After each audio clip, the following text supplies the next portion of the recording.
China. The world's oldest civilization was born here. Thousands of years later, it is one of the world's chess powerhouses. For most of the past 30 years, China has held the most prestigious title in women's chess. The legacy of the Women's World Championship is rich.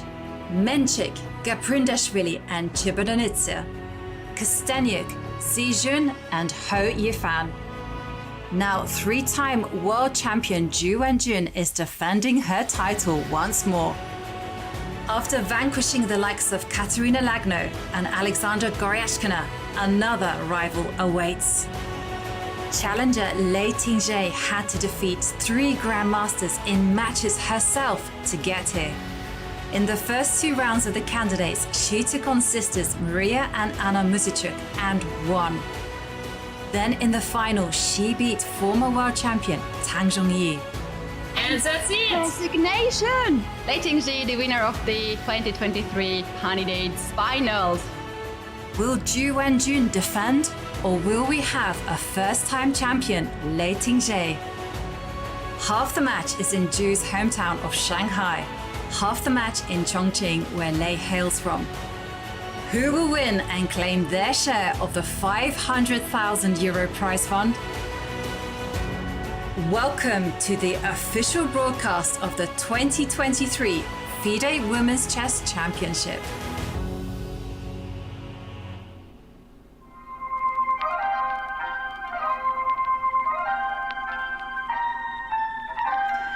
Hello everyone, and a huge welcome to Game 9 of the Women's World Championship. And as we return to Chongqing after yesterday's rest day, the match has gotten closer than ever, with both players winning 1 game each. The pressure is now on challenger Lei Tingjie. Will she manage to bounce back from her Game 8 loss? Or will reigning Women's World Champion Ju Wenjun continue her winning ways? Well, the jackets are there at the board, and we are waiting for the players. I'm your host, International Master Ivan Kahauska, and as always, it is a great pleasure to be commentating this game alongside someone who is just legendary. She is the only woman to have passed 2700. She's also the only woman to have competed in a World Championship tournament, and of course, she was the youngest women player to ever become Grandmaster. She became Grandmaster at 15 years old, smashing Bobby Fischer's record. It's none other than Grandmaster Judit Polgar. Judit, good morning. Good morning. How are you? Are you excited? I'm excited. To be honest with you, I think the chess will be a welcome distraction from the poor weather here in Norway. Well, here I can say in Budapest that it's huge heat, but I have the feeling that in China, at the location of the World Championship match for the ladies, they are very much in a very, very tense atmosphere over there, because the match is really heating up, I must say. With the last victory of Ju Wenjun, that little bit made everything back to track. So whoever likes to have excitement and follows the World Championship match, definitely they are happy because they got it. They are happy, and as you mentioned, Judith, things are heating up, and let's take a look at the scoreboard for games 1 to 7. And there we did see that it was Lei Tingjie, the challenger, who got that very important win in game 5, and that meant she was leading the match. And then we fast forward on to games 7 to 12. We saw that game 7 and game 8 was all about reigning Women's World Champion Ju Wenjun. As the match shifted to Chongqing, that seems to have suited her, and it was in game 8, as you mentioned, Judith, that Ju Wenjun made that important breakthrough and leveled the score. Well. And there we see Ju Wenjun on the camera and Lei Tingjie in the playing hall. They are getting ready. Ju Wenjun will play with the black pieces. Lei Tingjie does, of course, start with the white pieces. And what will it be about? Both players coming from this rest day. Lei Tingjie perhaps will be even more motivated? Should she steady the ship, play for a draw, or should she play in her very ambitious way and try to make that bounce back as quickly as possible, Judith? What do you think? Well, I think it was kind of a very useful free day for both of the players because I believe that Ju Wenjun, of course, she was very excited to equal the match. I mean, it was a very important victory because now in the last 4 games, everything restarts, kind of a mini match starts, right? And of course, from the other end, Lei is I mean, there was so much pressure, I think, which was accumulated, and then finally she lost. So, in one hand, of course, she was extremely frustrated, I believe. In the other hand, okay, now you have to take a huge breath again and win the match. If she wants to become a world champion, she has to show it again that she can score a full point again and take the lead. Whether she can do that right immediately after the free day in this game 9, I don't know, but that's for sure that things are getting closer to the end. So it's kind of tricky, but I feel that Lei did get a good rest, and she has a very positive attitude. The way I see the way she sits there, she shows her confidence. So I'm pretty sure that she's ready for a fight. And Lei Tingjie has a very rare quality. She's very playful in her expressions. And also, as you mentioned, Judith, there doesn't appear to be any tension. She does seem to be enjoying the atmosphere of the board. And of course, the players in the appropriately color matching jackets. Lei Tingjie playing with the white pieces with a white jacket, and Ju Wenjun, of course, responding with a black jacket. And I did notice in the last press conference that when Ju Wenjun was asking how she felt, 8 out of 10, she responded with a very kind of symbolic answer. She said, I guess I feel like I'm 8 points. No, not 8 points. I'm feeling as happy like I'm 8 out of 10 because 8 is a good number for me. So, well, the last game was 8. It was not a good number for her. And also in the press conference, you couldn't have actually told from the body language, from the smiles, that Lei Tingjie had been the loser in that match. And these players, they're back at the board, and they do play in a very classical time control. It will be something like it will be 90 minutes for 40 moves, and the players will be getting bonus time of 30 minutes added after move 40. And of course, the players playing with a 30-second per move increment, which will be added from move 1. So this is something that both players are very familiar with. They've played with this time control for most of their lives, and so there doesn't need to be any adjusting there. And we are going back to the playing venue, the playing hall, where we see the players in their respective chairs. And we have to mention that these chairs have been personally handpicked by the players for their comfort, for their ease, and they're getting ready to make their first move of game 9. Yes, it's interesting to see on these World Championship matches, and already sometimes on candidates tournament, we've seen that there were chairs, and some of the players, the organizers want to really give the best possible circumstances for the players. And of course, chair is something very important because you're sitting there for 4, 5, 6 hours. And I know that some players I think it was Ding who chose the very simple chair because he was complaining back when it was the previous World Championship cycle that the chair was too good, too comfortable. So he wanted just a simple classical chair to play in his game. And we can see, but this is also kind of part of the battle. I know that when Spassky and Fischer and later on when those players are checking the chair, and you can see that, well, yeah, it's good. No, I want the other one. It's too high. It's too low. It's too comfortable. It's turning. I need a fix. I mean, that's also kind of a psychological game. Who wants what? But yeah, we see two different chairs for the players, and And but some players just don't care. I didn't care much usually. And well, the game you mentioned it started. there, the psychological game, and there we see the first move from Lei Tingjie.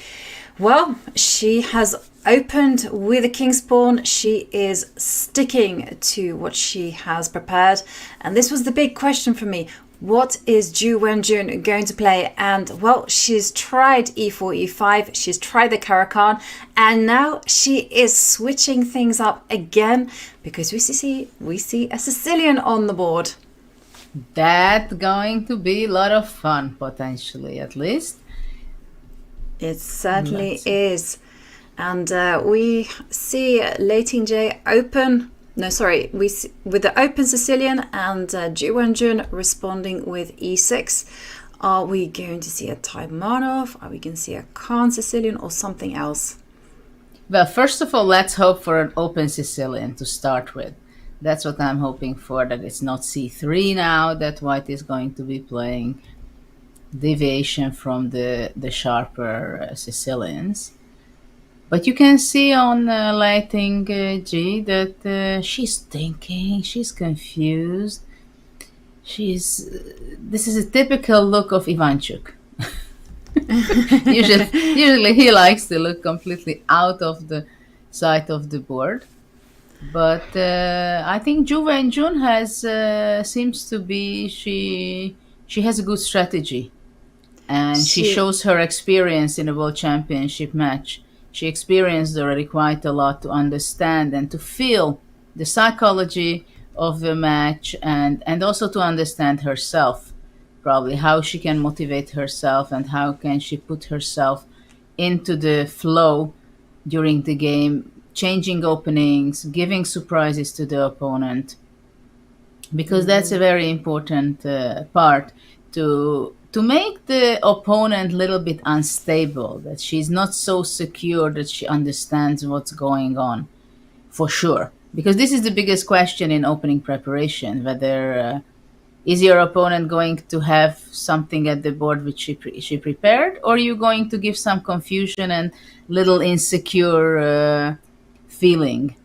What is it going to be? So now, well, what is it going to be? That's a good question, but it seems so that after knight c3, maybe knight c6, and is it going to be the Pelican, the Sveshnikov? We're going to transpose? I was going to ask you, which your opponent has surprised you, and I'm just checking the database, and I can see the last time that Ju Wenjun played this system was 2018. So quite a while ago, even though it doesn't feel like it was that long. And she has played it on and off since 2010. So Ju Wenjun is familiar with this opening, and kind of curious as well to see what is Lei Tingjie's normal response to this particular setup. Well, I believe knight db5 will be the move, but of course there is another option to play to exchange the knight, and after capturing to go e5. So there are two ways of playing it. Okay. And, yeah, I mean, generally speaking, of course, Lei Tingjie, she should be prepared, as it was part of the opening preparation of Ju Wenjun some years ago.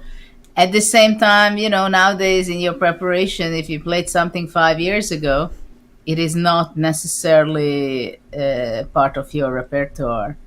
And we see knight c6. Yes, this goes to a very different structure than going to knight db5, which we mentioned before. e5 is the move, which should be... It is the main move. Yes, and it's on the board. e5 on the board. And we're seeing knight d5 from Ju Wenjun, and the player is playing very quickly, so quickly that I'm not able to go and check the database to see what Lei Tingjie normally responds. But Well, knight e4 played. absolutely, knight e4. This is the main line, and I remember I was playing this also with white some time ago, but I don't know now. What do they play these days? Is it queen c7 still? There are several options. Yeah, queen c7 is the main move, as you just highlighted. Other moves are to go bishop b7, and you can throw in a move that we've seen Ju Wenjun try many times: queen F5? a5, queen a5, queen a5, Mm-hmm. check, and f5. So that would be very committal. And c5 has also been played. Yes, of course. It has to be preparation. It has to go quite a few moves further in the preparation, probably another 5-6 moves. It can easily be the case. Basically, black has to be fast. This is the most important thing, because if white could play right now c4, then and push the knight back and develop, then simply the pawn structure, having the pawn on e5, it's extremely powerful. So that's how that black should be playing very fast, forcing matters from white end. Bishop b7. As far as I remember, this was in my times. It was not considered at all a serious move. But of course, preparation these days are changing, and there are very new opportunities and new ideas with the engines. Yeah, bishop b7 is certainly one of the main moves, and then, as you've indicated, white can actually just place c4 and ask questions to this knight already. And there is a big question, where do you put this knight? So for instance, the game that I have here, it's actually a blitz game between Jan Krzysztof Duda and Chigayev. I mean, two very strong grandmasters. I mean, just to give you an example of how things can easily turn, like you can go c4, and if you go knight b4, c5 could be a possibility. And that's a very difficult bind to break out of if you don't strike immediately. Yes, but I'm wondering if after c4 black wants to go somehow differently, because after c5 it seems like the b7 bishop is really stuck there, and the whole pawn structure is quite difficult for black. Though the d5 square for the knight, of course, that's wonderful in black's position, but that's the only thing black has, right? Knight on d5. So, I mean, if you take away that, then black is just completely hopeless for the rest of the game. So this is what black really have to look after, that he's not ending up in a very passive position and with no space. Yes, certainly. And, well, we will see. But having said all that, after bishop b7, the main move is actually not to play c4. The main move is to go bishop e2 and develop. Yes, because I believe that after c4, black should be going bishop b4 check, bishop d2, and maybe even queen h4. So there should be something concrete what black is doing. Black cannot go passive simply. Mm-hmm. And and after bishop e2, if we think that after bishop b7, what black played, obviously black's move will be in the next few moves. She's going to be playing c5 to open up the diagonal for the bishop, because that's the only way it can be useful on b7. Otherwise, it's not very nice to bite into your own pawn on c6. So c5 is definitely a move which we're going to be seeing, I think, in the next several moves. And of course, black also thinks many times to push away the knight on e4 by playing f5, which we mentioned.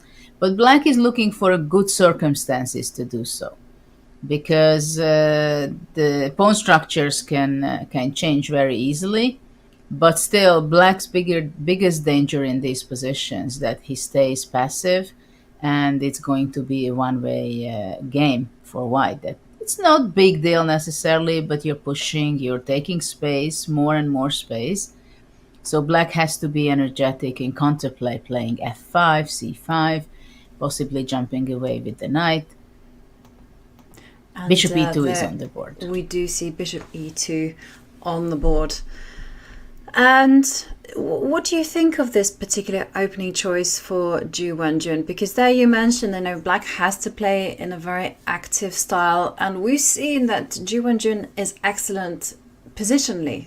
When she just has to nurture a small, stable advantage, and especially when we consider the other games that she's played so far, they've always been like with a very stable pawn structure. We saw a Caro-Kann, we saw e4, e5, everything was very tense but very secure. And here we see Black really is taking a lot of risk strategically, as you've highlighted, because if White gets the full-on clamp, there's no way that Black is breaking out of such a thing. Yes, but maybe, well, I completely agree with you that in some ways it's different, and I can even say that it's a strange choice to make by her. But we shouldn't forget that once you have a good preparation and you know that the position you're happy with, even if it's not the structure that you're always playing, you're just happy that it's a balanced and good game, And also you have to think about what is your opponent's style, and especially in a World Championship match or any match. I mean, the match is going, it's unfolding this way, that way. A lot of psychology. You definitely want to surprise your opponent, and you definitely want to play against your opponent. Like, how does she feel comfortable in what kind of structure, what kind of positions, and you try to unbalance her mindset. And this is something that it's not a straightforward, very aggressive position for White. You have to be strategic here.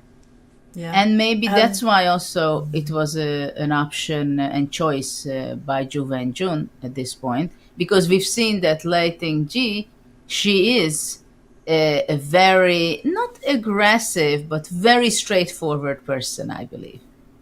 And she's always looking for the initiative.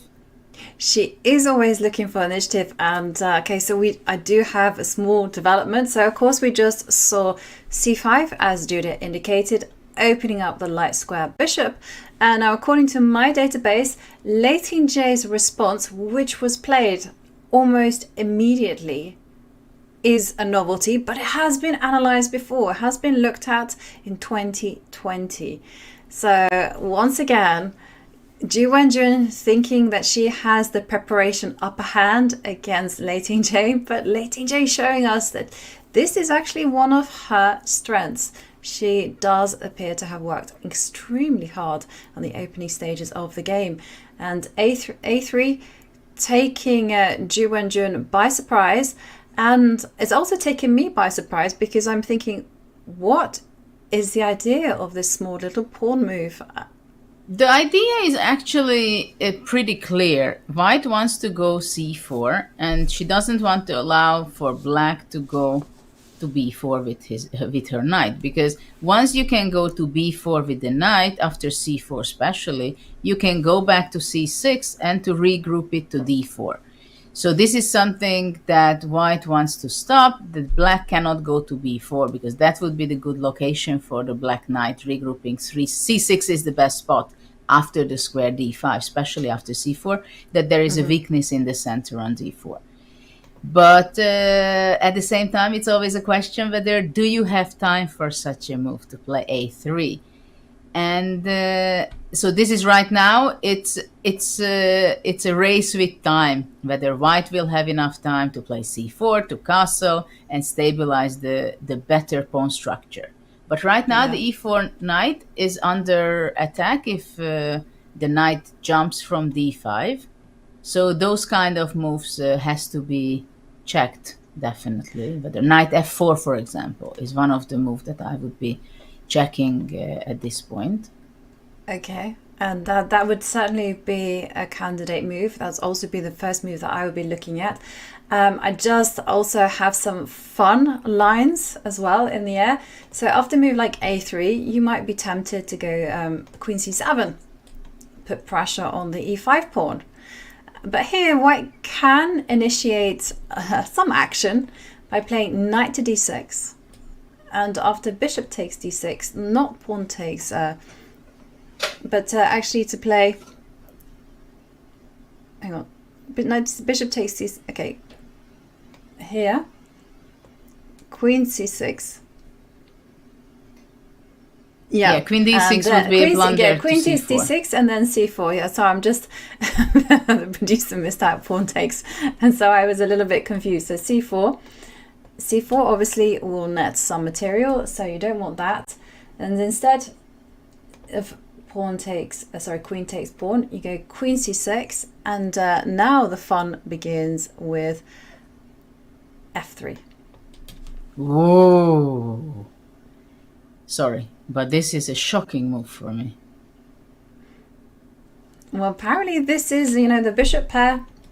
c4 is coming your way, and This no is a one computer getting rid move. of d6. Yes, this is computer analysis, but the reason why I am also highlighting this is because Lei Tingjie for sure has looked at this with a computer, and she does know these ideas.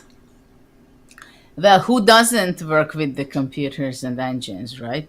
And this is interesting, that how different chess is nowadays.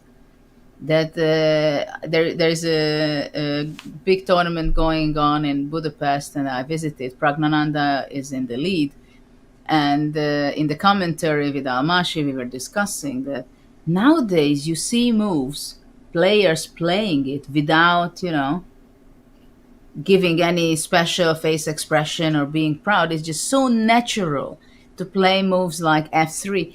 Back when we didn't have engines and computers, I mean, you would just you wouldn't dare to play moves like that. It's a lot of weaknesses, because chess became very, very concrete, I must say. That all these strategical ideas which were considered that you cannot make moves like this, because of concrete elements that simply black cannot take on d6, and it's a much more important fact that if white can play c4 in the next move and paralyze all the black's pieces, it's just a higher priority than to have a weakness on e3. Because if by concrete means it does not have any problem with the e3 weakness, then you simply play it.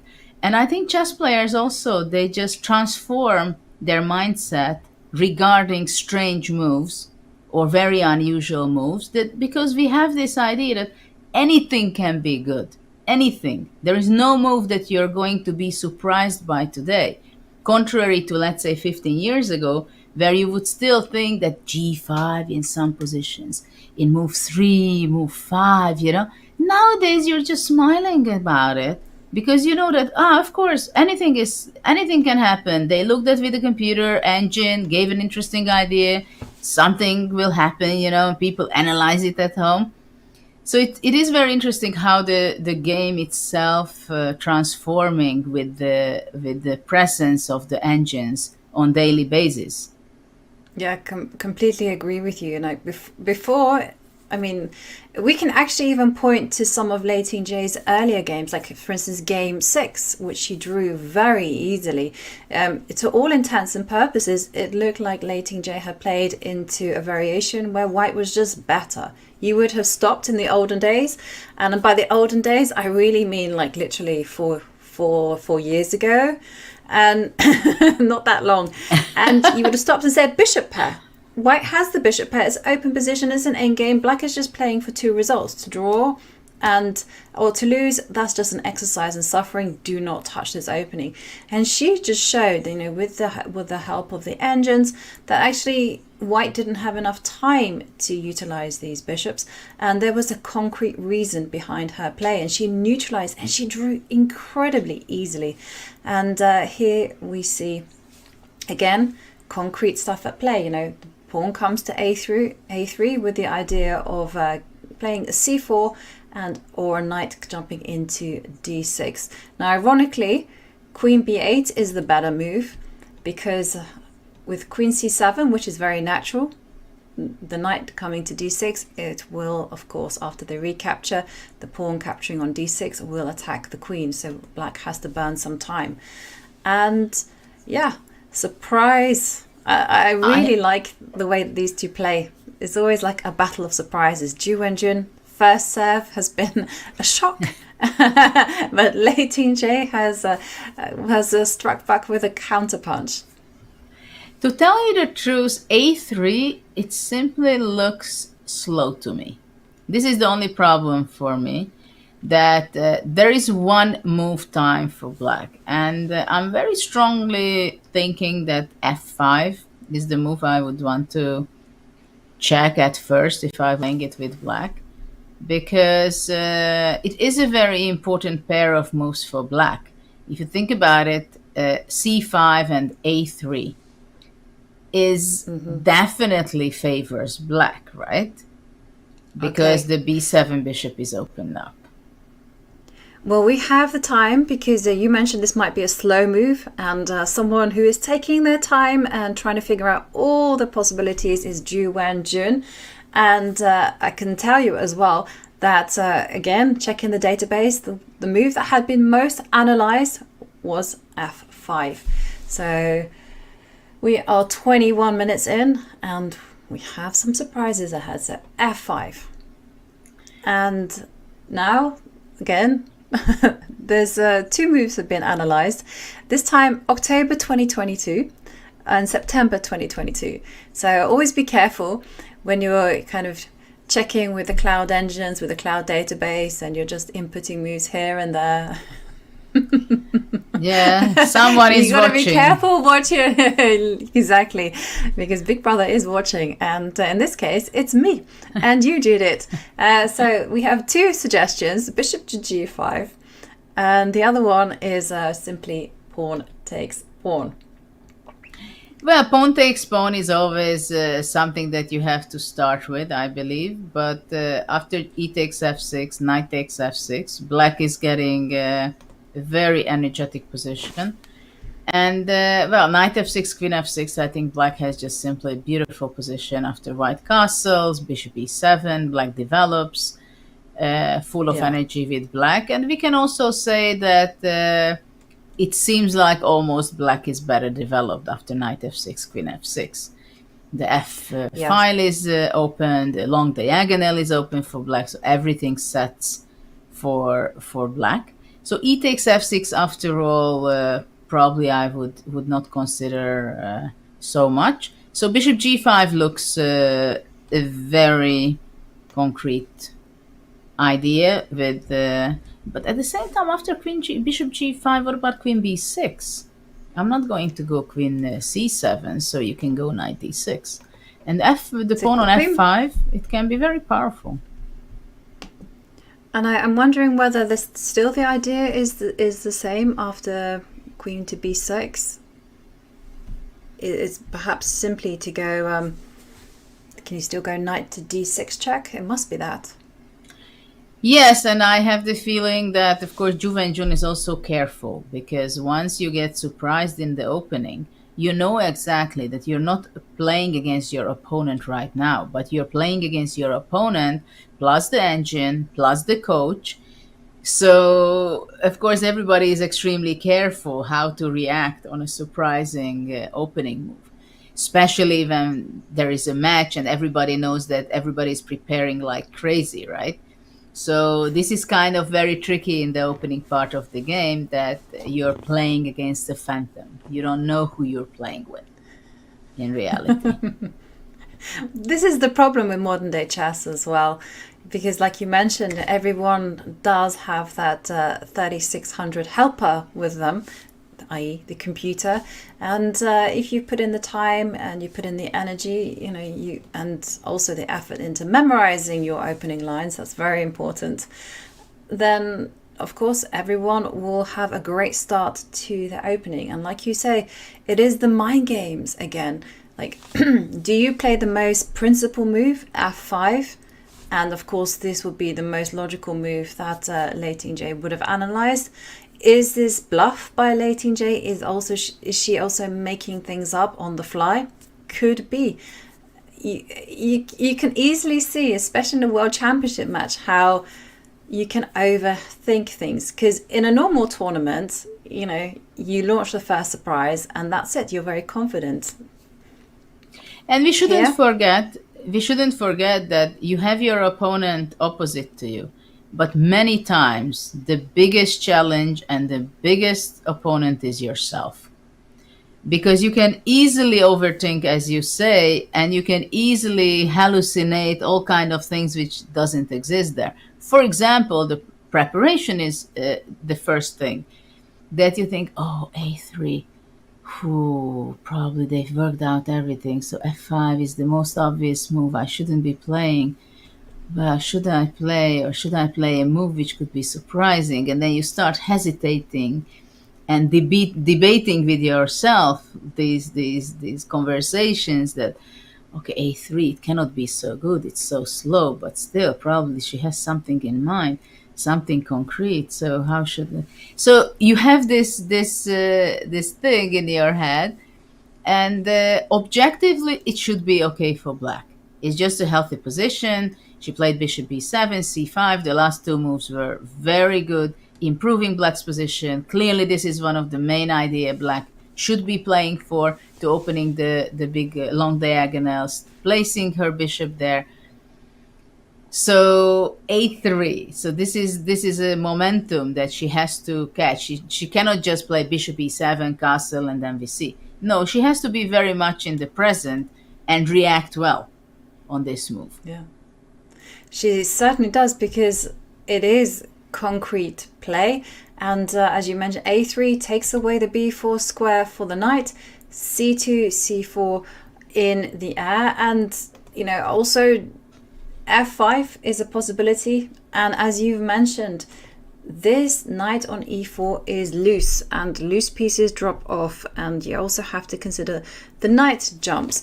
So, again, lots of possibilities. And considering the knight jumps, whilst we have the analysis board up and ready, shall we have a look at some of the moves? So we have two knight jumps that are at our disposal. We have knight to f4, and we also have knight to e3. And can I show you a cool line after knight e3? Yeah. Indicated by our producer Vic. Thank you, Vic, for sharing with us some wonderful ideas. Knight comes to e3. Obviously, bishop takes knight is forced. Bishop takes knight. And, okay, you want to block this diagonal, so white plays f3. And after bishop d5, look at this. If you play c4, asking questions to the bishop on d5,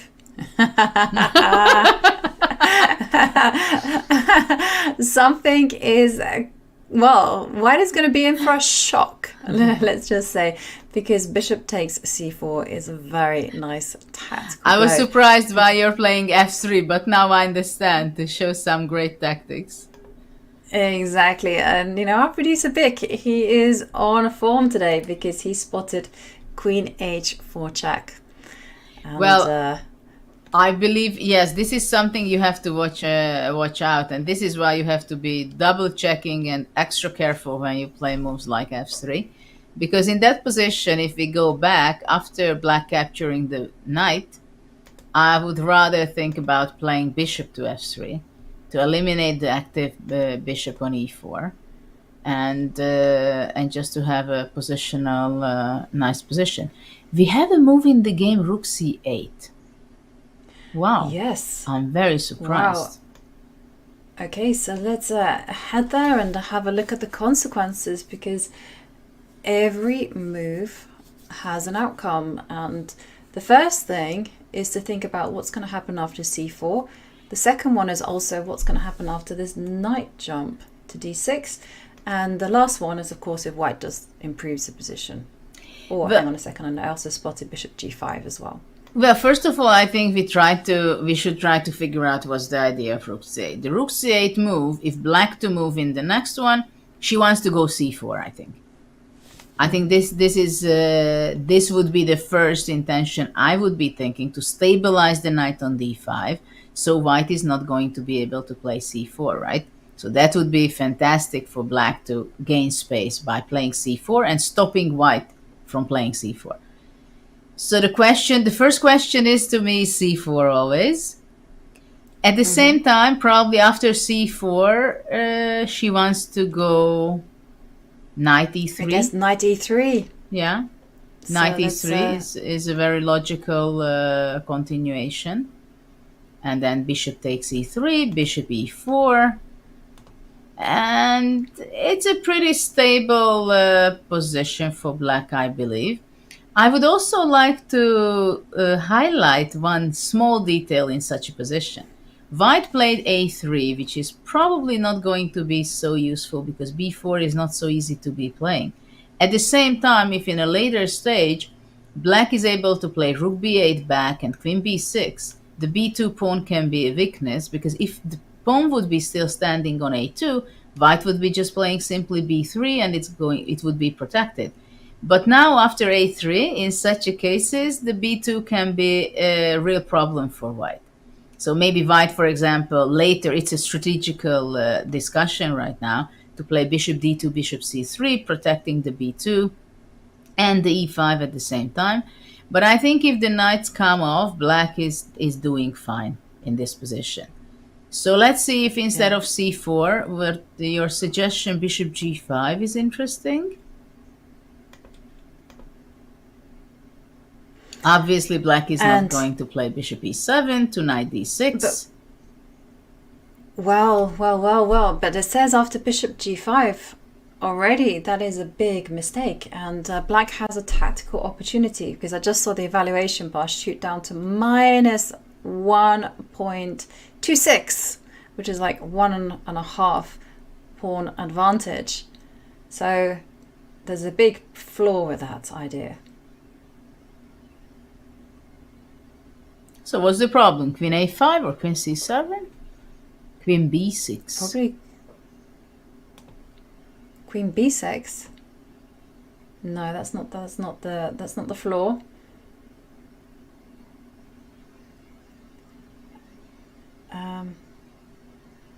Maybe queen c7 is the flaw.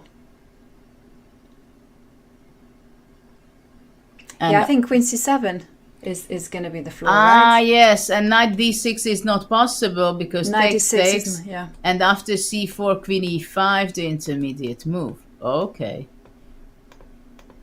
You see, everything becomes tactical. Everything becomes tactical at the end. Well, when you play the Sicilian, everything is tactical. No, but really, I mean, when I was a teenager and a little later also, of course, I was a very concrete player and very tactical. And I was looking everything in a tactical way, and everything I was calculating. And people were telling me that, she cannot play positional chess, which was true in some ways, that I gave away squares like I didn't care. Later on, I learned that those are important as well. But I have the feeling somehow these days that chess became much more like I was when I was a teenager. It's only the fact that when I was young and playing, people were not understanding it so much because there were no computers to calculate it all the way out. And it was much more about the intuition and feelings, impressions, contrary to today when everything is about calculation. And especially when AlphaZero came into our life, that was very clearly pointing out that, you know what, you can sacrifice pawns, and maybe not in 10 moves, not in 20, but in 30 moves time, I will show you that it made sense because I took the initiative, because I could afford it because of my bishop pair or whatever. I mean, we were witnessing quite a lot of examples of that, right? And actually, I can tell you that I'm very proud that when Reagan and Sadler was writing the book of Game Changer about it. They were pulling me out that I'm the human being who is more closest in her play than to AlphaZero than any other human. So I was very proud. Wow. That is a very impressive, Judith.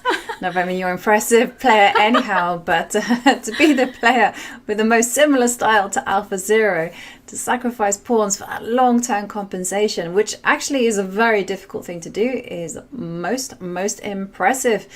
And well, we are 10 moves into the game, and we've already had a very cagey start with both players launching their opening surprises. And there we see Lei Tingjie.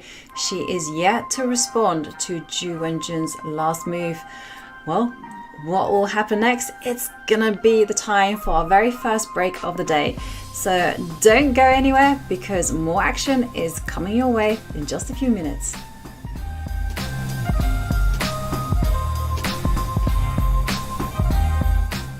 Hi, I'm Grandmaster Anish Giri, and welcome to Left-Hand Repertoire's 1e4.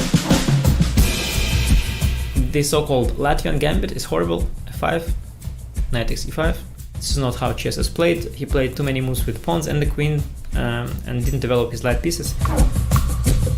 And if knight e4, this is a very important trick to remember. Many people fall for it, actually. Knight to b5, brilliant idea. ab and queen g7, and after rook f8, bishop h6, queen c5 and f3, and surprisingly, queen f2 is almost checkmate, but it's not.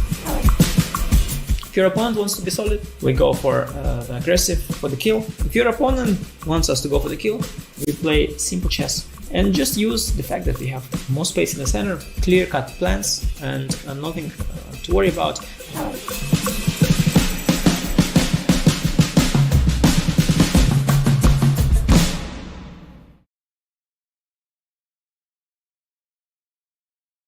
What's the best way to follow any chess event, from the Champions Chess Tour to the Candidates, Speed Chess Championship, Title Tuesday, FIDE World Championship, and so much more? Chess.com/events has all of the top chess tournaments played both over the board and online. Analyze and review games from the world's greatest players with live commentary, cloud analysis, opening explorer, and table bases. Find all the key event information, including schedules, prizes, results, news reports, player bios, tie breaks, and more. Even compete by voting for your predicted results. Explore chess.com/events today on web or with our iOS and Android apps, and experience chess like never before.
And we are back right in the heart of Chongqing, where two players, reigning women's world champion Ju Wenjun and of course the challenger Lei Tingjie, are battling out in game 9, and the stakes have never been higher, especially as Ju Wenjun managed to make that much needed comeback in game 8.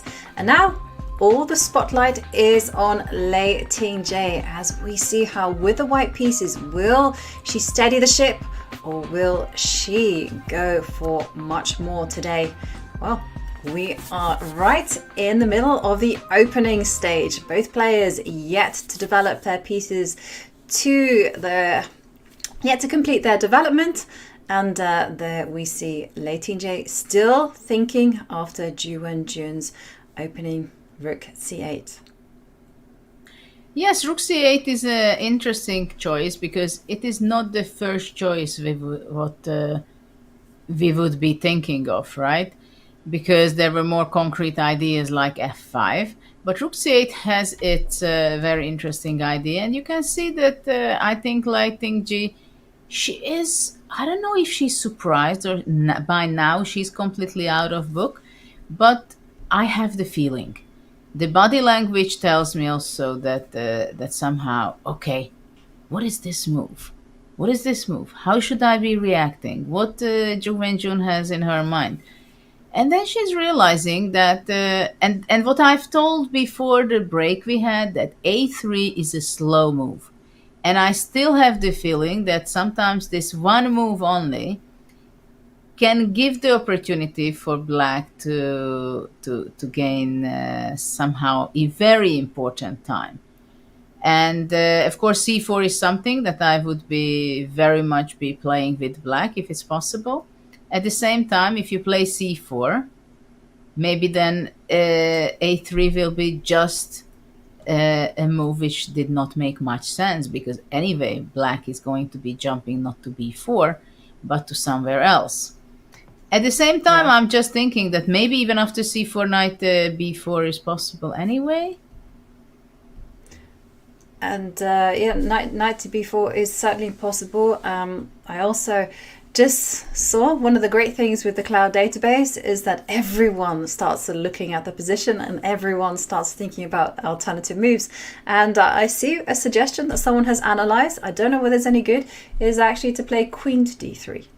Queen d3 is, I've seen such a moves before, and the idea is to go queen g3 to somehow paralyze the bishop on f8 and not or making difficult for black to develop. At the same time, I can tell you that for black is not exactly the priority right now to develop, because the e8 king can be quite safe anyway. Queen d3, defending the e4 knight, so black cannot jump away with her knight. It is possible, but shall we give it a let's give it a try. Yeah, definitely. Queen to d3. Because let's say queen c7, then c4, and then black is pushed back with her knight to b6, and the b6 square would definitely be a bad square for black, or knight d6 also possible maybe. Yes, c4, knight d6, like you say, everything seems to be working there for white. So that's the white's concrete plan. So no queen c7, so this does mean that black has to make a move. And okay, we have a move in the meantime, so queen d3 was not played, and instead Lei Tingjie stays true to her style. She plays the most combative move on the board, and that is of course to play c4. I have the feeling, sometimes that Lei Tingjie, she's showing more of self-confidence, or she wants to show a higher or more self-confidence than she is having, actually. Like, I want to show I know what's going on. I want to show everything is under control. I know that I'm going to win this match. I know that I have a good position. But isn't that like the mark of a good chess player? So that when you sit down on the board and you play very confidently, you play very quickly, and your opponent has no idea whether this is preparation or it's just bluff. And I think I saw a quote from was about Topalov, saying you just never know. He plays so quickly, regardless. Actually, he was interesting to play with because he was not giving out too much expression on his face when I was playing and competing with him. And if you see Ju Wenjun, sorry? No, I was going to say interesting because but he's also a very quick player, right? I don't remember in the past. He had different periods. Sometimes at some period he was not so fast and he got in time trouble. But then later on, I've seen a change when he started to work. Also, I've heard with a psychologist, and what was very clear change in him, that no matter, first of all, he was not making so many draws, and also that if he lost the game, he could simply bounce back the next day. At least that you did not feel on his mood that he's afraid or he wants to make a draw, or no, he came to the game exactly with the same spirit than before the loss. So somehow he changed his mindset. He could change with the outside help that he didn't put so much pressure on himself. It's a game. You lost. Next game is another game, which is not so easy to keep. Yeah. Yeah, no, I know exactly. I know. We read all the theory. We know what we're meant to do, but the reality is so much different. Yeah. You lose your game or you mess up, and then you think, why do I do this to myself? And anyhow, for Topalov, there's a perfect example where he's completely winning. It feels like the opponent will just resign in a few more moves if he does something normal, but he doesn't. He just blunders, and then he has to win the game all over again. And it was a nice example of just never giving up and never allowing yourself go into that kind of negative spiral. And we see a very quick reaction from Ju Wenjun as she plays knight e3 as expected. It was also possible, instead of playing knight e3, to actually throw in a queen check, but time being we do see trades. And there was a nice line, so say for instance, if I take back, so instead of going knight e3, it was actually possible to go queen to a5 check, and if bishop d2, queen c7, or am I getting this it wrong? This is a strange, really, this is possible. Okay, no, I'm misreading the lines. Okay, so basically the recommendation was instead of rook c8, c4. Okay. Okay, that's okay. That's was, a bit different.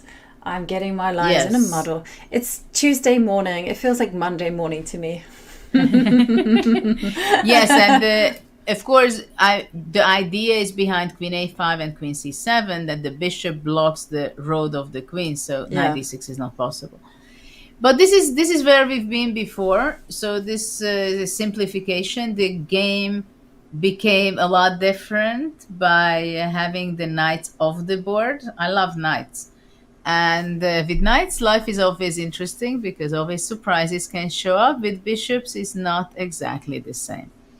It, of course, it can go either way, whoever it can be better, but it's a slower base of the game if you have only the bishop. So now it becomes very positional. Yeah.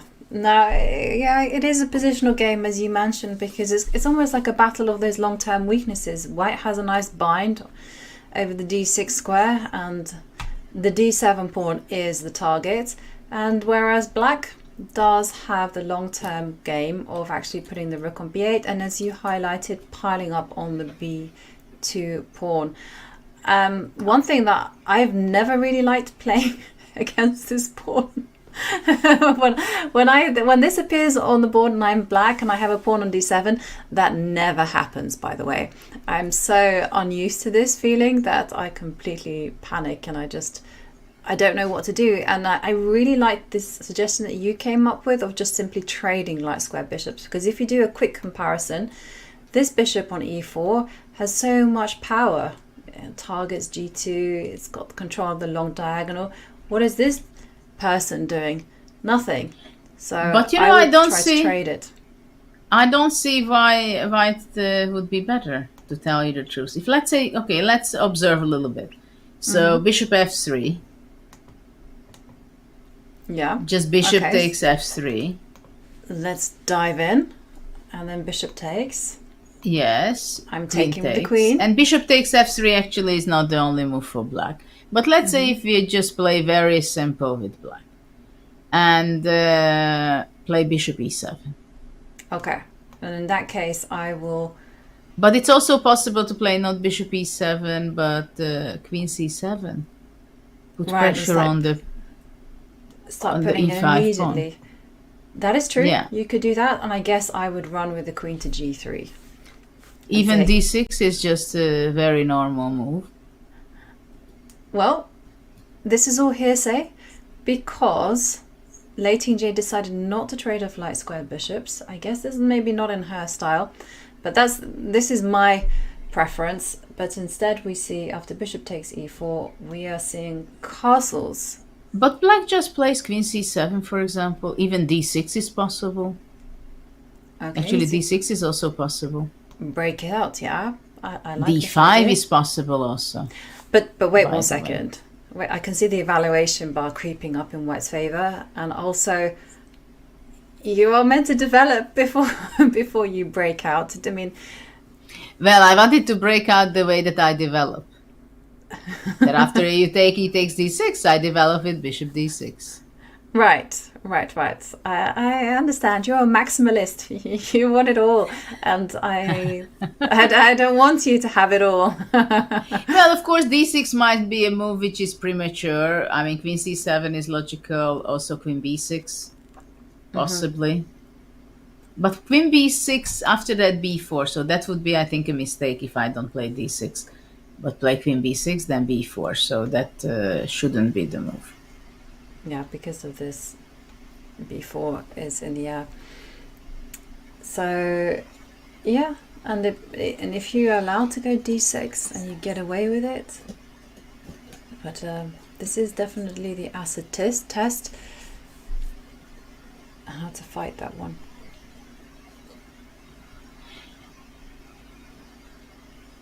Of course, very solid game. Bishop e7.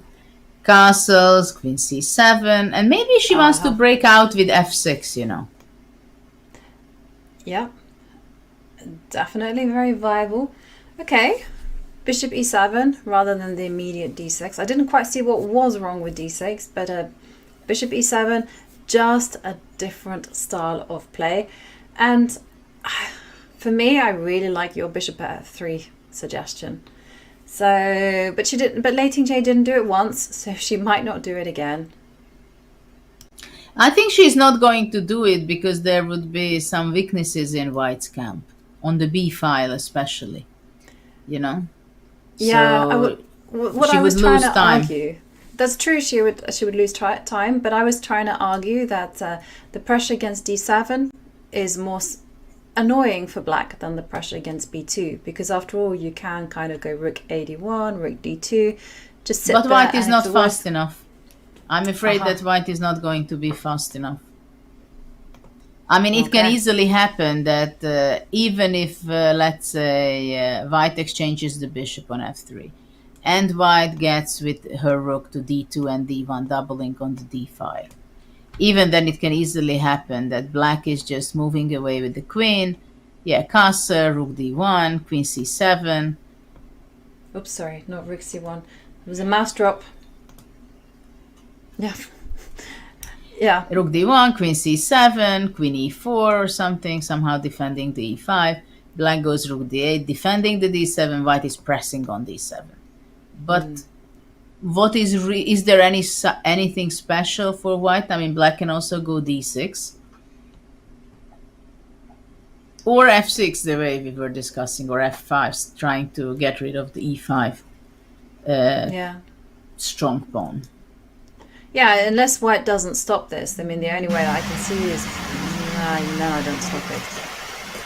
Yeah, it doesn't feel like it's going to be too significant.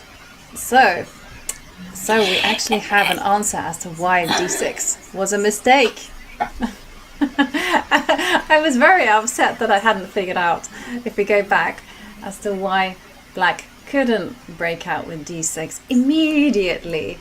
And we are told again by our producer Vic, who has had lots of morning coffee and seems to be really on top of the game. He says d6 is a big mistake because of b4. I was wondering about this.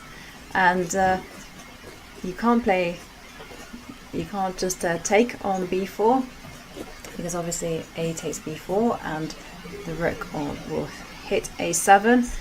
And okay, what happens after d takes e5? Well, Queen b3. yeah, somehow taking the initiative, and it's nice.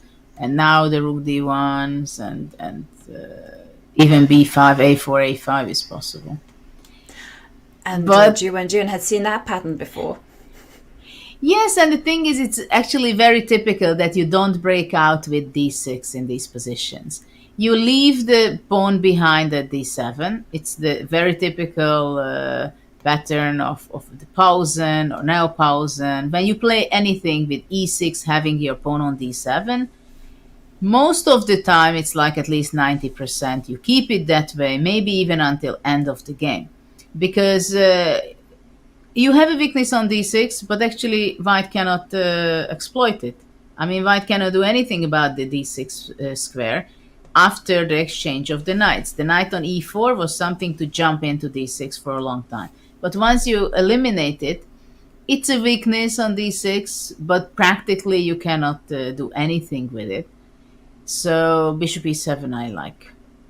Yeah, keep it Queen flexible. And c7, yeah. I like your idea of actually disrupting the center with f6. Yeah, it's more common than d6. It certainly is. And well, the thing is, the reason why I'm completely obsessed with it, trading light square bishops, is just basically because I feel like if white doesn't do something, what is white's target? I mean, you can't go like f4, f5. I mean, because this bishop on e4 is just too strong. And yes, you can connect the rooks and on the d line and put pressure. And I just saw a comment on chat. But I'm sorry, I got completely sidetracked. Yeah, because I suddenly realized sorry, so take that away. That was my bad. I didn't mean to do that. What I want to do is that 4 bishops are standing on one line. Yeah. Yeah, hadn't even dawned on me. So yeah, and so what I wanted to say, going back to my point before I distracted myself, was basically that I felt that even if white piles everything they can on d7, they're not getting through to d6, as you've highlighted. But this bishop on e4 can just take 2 steps back and defend d7 like a lion. So that's yeah, I mean, it can be very stable for black. The main idea white should be playing for, I think, is b4. If white is able to play b4, then white has an advantage. If white will not be able to play b4, then I think she's not going to have an advantage. Yeah, and just to clarify, you want to go b4 and then follow it up with b5, and then... Yeah, and to have the majority on the a and b pawns, and even possibly creating a pass pawn with a4, a5, that's a huge advantage for white. But how is it for white that she can convert or to be able to make this plan? Yeah, that's a difficult question, actually. How Your move, to bishop orchestrate. f3. Your wish. Yeah, yeah, my wish. Your But now wish that is on the board. But this is one of the things that you and I have spoken about at length. Like, if you're unfamiliar with the position, you are flying blind, and certain moves just don't even come into your radar at all. And so I was obsessed with removing that light square bishops. But you've had this type of position many, many times before. So you know about this b2, b4 plan, pushing on b5. And so you're able to identify other moves, like maybe bishop d2 was a move. Who knew? Try to provide support for this b2, b4 idea. Yeah, but the problem is that it's not so easy to play b4 for two reasons. First of all, because the e7 bishop and the c5 pawn is controlling that square very well. And also the other thing is that the c8 rook is basically not doing much, but one thing is it is good for, that it's a prophylactical square for the rook, because the c4 can be taken or attacked by the rook if one day b4 is played. Yeah. Well, instead, b4 perhaps wasn't on the cards right now, but it's still very much an idea that both sides need to be aware of. And also you should be aware of if you find yourself in this type of position. And we see Lei Tingjie play the straightforward rook a to d1, piling the pressure on the d7 pawn. Well, it's very logical to play rook d1 and after that to double the rooks on the d file. Very, very logical. So black now has to decide whether she's playing queen c7 or rook c7 and queen b8. I think that also makes some sense. I like that, I think. Rook c7, queen b8, and then even rook b7. And then to have the battery with having the queen behind the rook, it can be powerful. Yeah. But also f6 is something white has to take account all the time. I like your rook c7 move. It's very harmonious. And if you back that up with queen to b8, it's also very provocative. And I'm sure Lei Tingjie will perhaps just focus all her attentions then on the king side. Maybe that's not what's required of the position, because we have seen it before, especially in game 7, where she just couldn't resist her nature, which was just to not calculate and just play g4 and just go, let's go. She was like, if I don't do it now, I might never ever get a chance to do it. And this was a costly mistake, because she then had to grovel a draw. But there we see Ju Wenjun, she has to find a response to this plan. Yeah, she has to make a decision, right? How she's placing her pieces. Whether she wants to put her piece queen on c7 and to play rook fd8 and rook b8, because I think the rook from c8 shortly will end up on the b file, because it's very inviting to put pressure on white. Yeah. And it will be not easy to press on d7 the way to really to have something. Because it's very stable position for black. Do you think we will just see some mass trades? Like, for instance, white will just build up the pressure on d7 in return, black would counter strike on b2, and then there will just be more pawn trades, piece trades, and then the game will fizzle out. Yeah, it's pretty equalish, I must say. But it's not a draw. Of course, they can fight it out. And you never know. The only thing I don't like in white's position is this a3 move. Because black really can put pressure on the b file.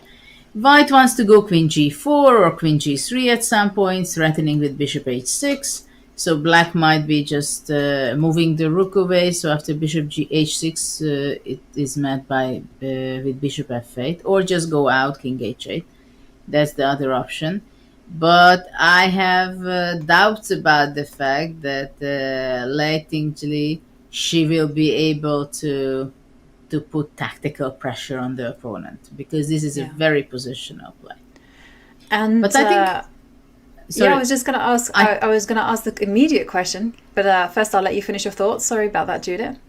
No, sorry. It's just I thought got an idea how nice it would be for white to put rook on d3, the other rook on d1 to d2, and to have my queen to d1. So to make the triple battery, there having the queen behind. That I like for white. Yeah, the cannon is very strong, and if white is able to get that, of course, that would be very powerful. And the dream would be to actually get this, and then once the b2 pawn is under attack, you just slide back with the bishop and c1 and say, okay, everything is perfectly defended. But okay, in light of all this kind of like whites is going to be building out, and actually I was just going to ask that question now, what happens if Ju Wenjun says, no, I do not want to wait, I assume I'm going to break out right now, and there we see f6 on the board. Well, yeah, this is always in the air. And I would be also very much tempted to break out with f6 and not to sit and wait and be passive there. Yeah, f6 has a lot of sense. But okay, let's say white is going to be capturing on f6, bishop takes f6, and let's say queen e2. Okay, so not let's to dive have in any, to the discovered attack. And queen to e2, e2. you said? Yeah, queen to e2, defending b2. Yes, and going out from the f file where the black rook could cause some unpleasantness for the white. I mean, the d7 pawn is still there, standing behind, and you're not going to be playing d5, I believe. Mm-hmm. Well, now, interestingly enough, now b4 is a real positional threat. And exactly, b4 is very much of a stress. So it's with f6, you also have to be careful. You know what you're doing. Well, maybe black can continue it with queen e7, for example. So to put little control over the b4 square. Yeah, b4 takes. I'm just going to grab it. Yeah, I was wondering whether I could get away with it, but yeah, as you've indicated. Of course, the game can be a draw in very many different ways, right? Taking on d7, simplifying, queen takes c4, white takes on a7, and then 3 against 3. So there are many ways of simplifying the position. What do you think? If you have to predict, is it going to be 6-6 and the playoff, or will it be decisive in so-called classical games? It's been so close.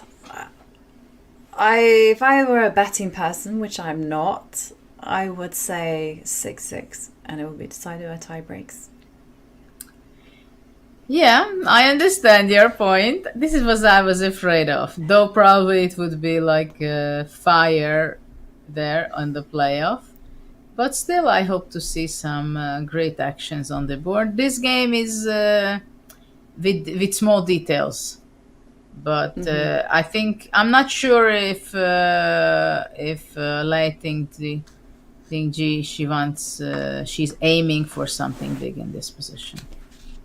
I'm also not sure about that either, but of course we're kind of now getting into the final quarter of this match. There's a lot of tension, there's a lot of stress on the players, and it's going to all come down to stamina and endurance. I mean, how does one even train for this? Well, it's a good question how people train nowadays for having that. Of course, I've always believed that you have to work a lot on daily basis to keep yourself in training in every way. Because and sometimes people ask me that, why do you have to train in chess so much, right? And then the reason is because you have to feel the position, you have to feel the nuances, you have to feel very small details, and moreover, you have to be ready to catch the opportunity when it's given. So you have to sense it very well, what is really going on from move by move. And it's a very typical situation when you don't threat with something, but by the last move of your opponent, it appeared a new opportunity. So for those things, you have to be very much alert. And of course, you have to know that you did your homework very well, so you can play calm and notice the opportunities. And we also have a question from Chris Random9 who says, Judith, have you ever played Ju Wenjun or Lei Tingjie? No, I have not played. First of all, I was not playing against ladies much in my life. Secondly, they are a much younger generation. They are not so young, actually, as some of the biggest talents nowadays. Because I think Ju Wenjun, she's over 30. And Lei Tingjie, she's 26, if I'm correct. 26, yeah. So they're not so young, but much, much, much younger than I am. But you did, as part of the Julius Baer Chess Challenge, mentor Lei Tingjie, or was she part of Kramnik's team? I can't quite She was recall. part of Kramnik's team, though we won. My team won, but I mean, it was a very great initiative, I must tell you, because it was very nice to see also girls competing there, challenging the talented boys, and simply it was a great competition, I believe, great experience for all. Yeah. And going back to your point about training chess, I mean, first of all, I'd like to ask, how did you personally train on chess? I mean, did you just open up your cupboards, get out your wooden board and set up those chess puzzles? Or was it everything done on the computer? Well, my first computer I had when I was 15. So, and by that time I was a grandmaster. So you have to visualize my preparation, that what we had at home, and it was quite amazing by my parents, that they were creating and developing a database, a manual database. Like we had a file system of 100,000 games for sure. So they were working on that for a year, day and night, cutting out some games, gluing it on one separate card, and from those cards we had tens of thousands. And of course, in those days when I was a teenager, we didn't have so many material either. We had the Russian chess magazine, we had the Chess Informant, we had the encyclopedias, and of course a lot of great chess books, mostly not in Hungarian, but mostly in Russian and in other languages. So those were the way that we were, or I was studying, from books and bulletins. I don't know if you're also very young, I think. No. But in my time, it was this bulletin. When it's so funny even to talk about it. Like after a big tournament, if there was a Hungarian player or somebody, they had the bulletin every day. Do you remember? And when you went to the game, they had a bulletin of the games of the previous day. Yes. So those bulletins, how the games went, you were fighting for that, to receive it if you did not play, or another Hungarian was not playing it. And then you had these games and you were watching them. Wow, 1 month ago they had a fantastic tournament. What kind of games they played, right? I mean, nowadays people don't know that you see everything instantly. And if there is a delay of few minutes, you're complaining. But in those times, of course, it was a huge thing to get the informant. I remember how incredibly enthusiastic we were when the postman arrived with the new informant. We have the new informant. Immediately we were checking new games, analysis of Kasparov, Karpov, the big guys. So those were very, very slow life, if you think about it. So we were always looking those new materials, working out the opening from the file system. For example, when I prepared the Paulsen, I was 11, 12 years old, something like that. We just took out from the file system all the Paulsen games, sorted out the better players, and looked through how is the structure, what are the games, to discover the things. And that's how I learned a new opening, for example. And then, of course, books and bulletins and playing games with trainers or with my sisters to understand the flow of the game, how it goes from the opening to the middle game and from the middle game into the end game. Because that was very important of my preparation, to understand the positions as much as possible. because that's how you can save time when you play a game. If you understand the ideas and you sense it that a3 is slow, you don't have time for that, then you understand and you can play much faster during the game. And of course, I was solving a lot of puzzles. There were a lot of puzzle books which I solved myself. That was, and the Encyclopedia of Combinations also, of course, and many of that kind. Yeah, no, that's fascinating as well. And I think it's very instructive as advice, even now, to kind of look at the transitions as well from the opening to the middle game to the end game, to understand the pawn structure, to understand where the pieces go. And I think if you're equipped with this knowledge, and then you add to that, these are the critical positions, this is how I navigate the complications, then you are kind of more or less set to go, and that will take you up to a very high level. So completely agree with you there, Judith. And I love hearing about how you trained and you certainly brought back all those memories of the bulletins fighting for the game and fighting for the information. You have no idea what it was like. We were scouring newspapers for those relevant moments. And okay, well, talking about relevant moments, big moments, we go back to the playing hall in Chongqing, where we are 1 hour 15 minutes into this game, and it's been such a tense start. We see the players, they are in the middle game, and Lei Tingjie pausing and trying to figure out how she should react to Ju Wenjun's pawn breaks. And it's a big moment. How is she going to approach this next stage of the game?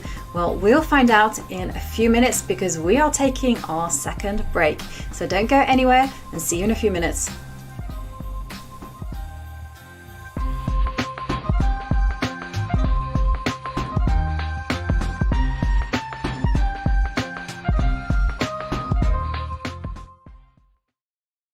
Interested in becoming a chess streamer like your favorite creators, such as Hikaru, Gotham Chess, and the Botez sisters? Come on! Look at this! Woo! The Chess.com community streamer program is growing every day. Whether you're just getting started with streaming or already established and looking to expand your audience, you can now connect your account to Chess.com and have your stream promoted on the game's largest platform. Simply link your account at chess.com/settings/connected accounts, set your category to chess on Twitch, and start streaming. You'll get an ad-free experience on chess.com. You will pop up on our list of live streamers. Your chess.com profile will feature your Twitch stream, and your stream will be linked to your games on our Play server. Type Command Community Streamer in chat and start growing your stream today.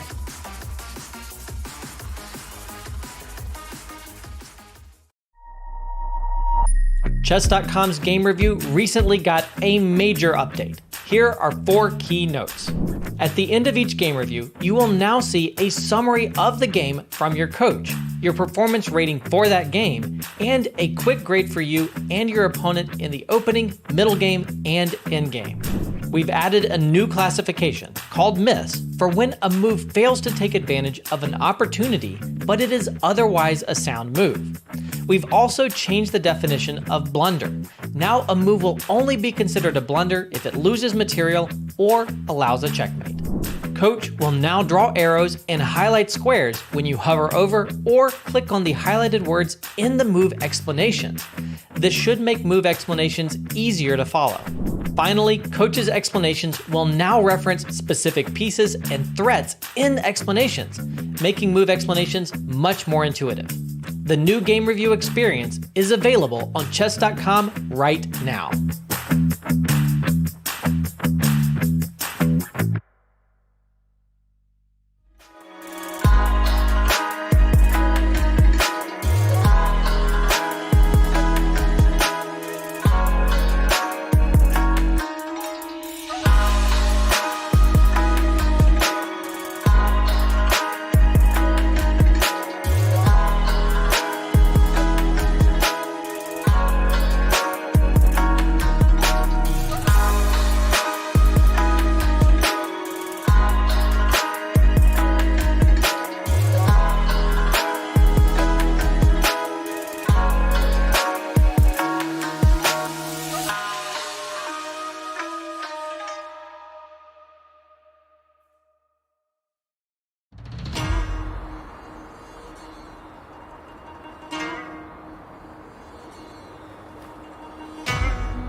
And we go back to Chongqing, to the board where we see Ju Wenjun in deep focus, concentrating.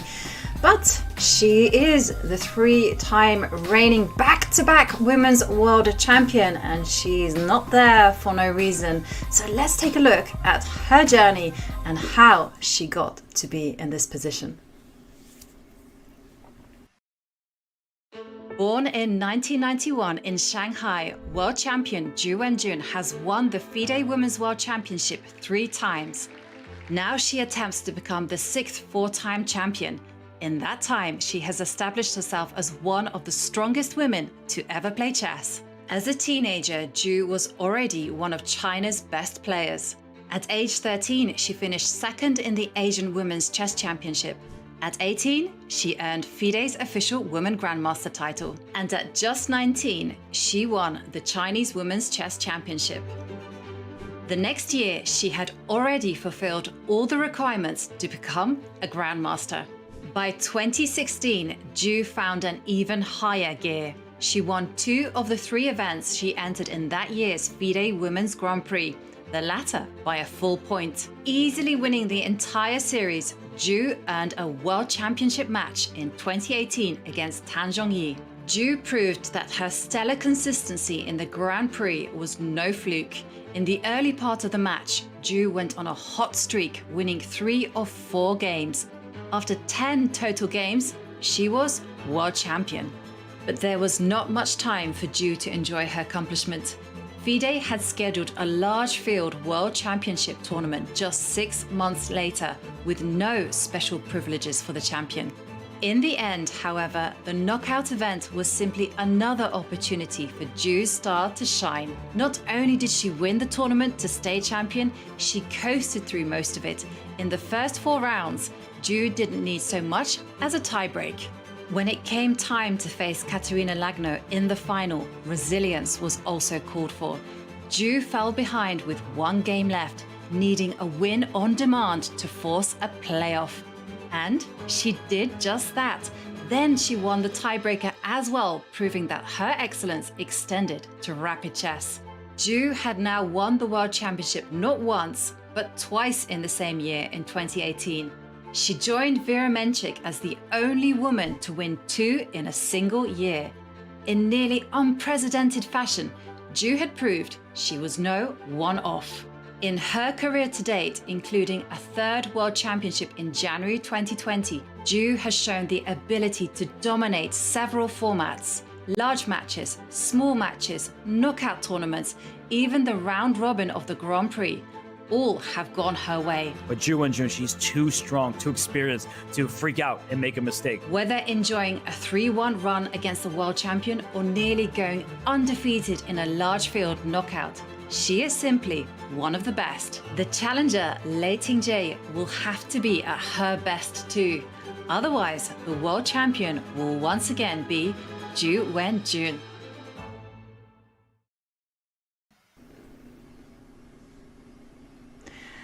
Ju Wenjun there with her very impressive story, becoming Women's World Champion in 2018 and then having to defend it almost immediately just a few months later in a completely different knockout format.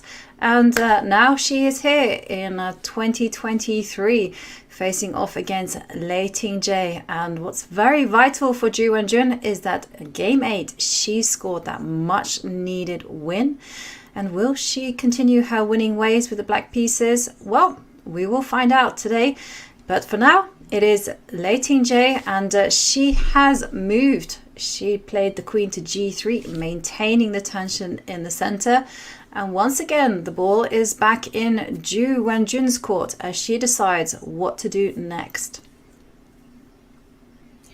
Well, she played white played queen g3, which is a logical continuation, keeping the tension in the center. And I would think that black is not going to be capturing on e5 necessarily, though that's also possible, and that has to be checked because f takes e5, queen takes e5, and bishop f6. So this is something that white had to check. Right, that immediately, as soon as I see this position, I'm like, oh, pawn takes pawn, because that's also another one of my flaws. I'm like, ooh, release the tension as quickly as possible. So shall we dive in? I've already actually inputted the moves, so we have no choice, Judith. Yes, of course, we have to go check. in and check out what is Lei Tingjie's idea after bishop f6. Queen d6, I believe, to attack the d7 pawn, and also keep attacking the c5 pawn right now. So the bishop from e7 moved away, and of course the d6 square is very weak, which we've discussed before. And even after exchanging the e5 f7 pawn, it is also stayed weak, especially that the bishop is moving away to f6. So now black can go rook f7 to defend the d7 pawn. But do you play this? No. After bishop e7. Ah, yes, bishop e7. Yes, this, of course, will lose material on the spot. I was just banking on rook c6 being a mistake because of queen. Yes, I wanted to go queen takes rook, and that would have netted white some material. But, of course, rook f7 covers the e7 square.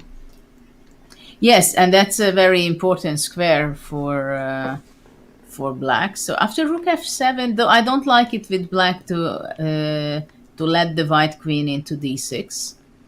But for the moment, it seems that maybe the question is whether b4 is possible for white, because as we discussed it before, that would give white a great advantage if she's managing without giving up any material. So after c takes b4, a takes b4. And the question is whether black can take on c4. And I think, and after bishop a7, I think bishop e7 to take the b4 pawn. That's a very important exchange for black. Mm-hmm. And then the position just fizzles out into probably a draw after queen takes pawn. Well, after that, absolutely takes, bishop takes b4, and it's just an equal position, and none of the players would be forcing too much after this. So this is not really possible. It becomes kind of forced. I would think that this game will end in a draw. What do you think? I also suspect that as well. And the fact that Lei Tingjie played queen g3 is indicative that she is in a peaceful mood. She is focusing on just regaining some of her momentum, getting a few draws, because they always say that it's really good advice, that you lose a game, the first thing you should do in the next game is just steady the ship. Just play quietly, get that draw, and then once you've got that one under your belt, you feel less pressure and you've got some distance between yourself and the loss, and then you can fight on the next game on a more even footing. Do you think that's good advice, or do you think that one should always try to bounce back? It is so difficult to keep and to stay healthy in your mind, to understand that what is the amount of pressure or fighting spirit you want to put into this game, and how much is the willingness of making a draw. Because and these are the things which are extremely important for a competitive player, and that's why these two ladies are sitting right here, because I think they are extremely well prepared in their mind. They can keep the tension very well. This is also very important because, for example, for Ju Wenjun to have been collecting 3 times the World Championship title in different formats, especially after the first one, it was like 6 months that she had to defend it again in a completely different format, in a knockout format. It shows very well how resilient she is and how much she can cope with different challenges, whether it's beginning of the tournament, whether it's a different format, whether it's a different time control, whether it's a very special situation, whether it's a surprise in the opening. You can see that for being there, you have to be all this very special character, of being a competitor. And of course, don't forget that you have to have great nerves for being able to be here. Right. I mean, I completely agree with you. I mean, these two players are just outstanding in every single sense of the word. But there's also another point that I kind of want to just talk about. So they've played very tense, very long games. I don't think there's been a single easy game. And now we're drawing into the final part of the match where it becomes about endurance, where tiredness is about to kind of kick in. Is it a good idea just to take a very short draw, or just to play an easy game in the sense that there's not that much tension, it's very simple, and then just recover your strength and then kind of save your energy for the final games? I don't think, and I don't believe in a match of this stage, especially in an earlier stage. I think it's easier to say that, okay, we make a draw, I don't want to push it. But at this part of the match, when we enter into the final 4 games, I think they both have this that, okay, I don't want to push everything, and I don't want to win by any means, but still they want to fight, and they still think that, okay, hope the other one is making a mistake. Keeping the tension is a very important part in this match.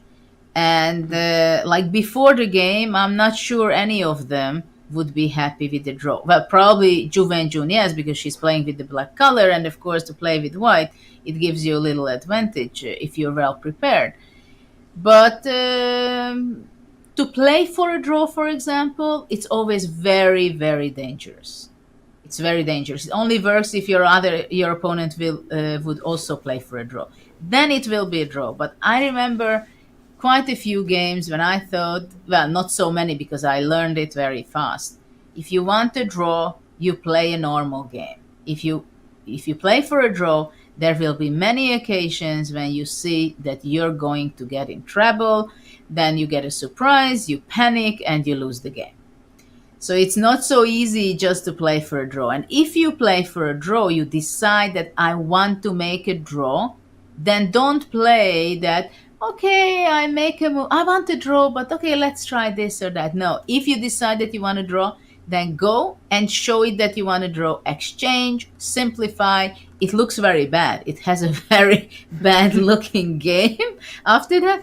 But if you want to make a draw, then go for a draw. Don't make it that I want a draw, but I want to play. I want to show that I still want something, you know?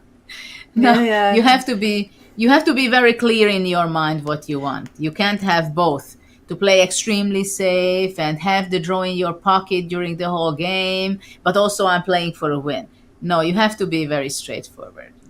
And I completely agree with you. And there we do see the pawns get traded off and the queen come to the middle of the board. And of course, the queen gets duly kicked away. She can't step forward.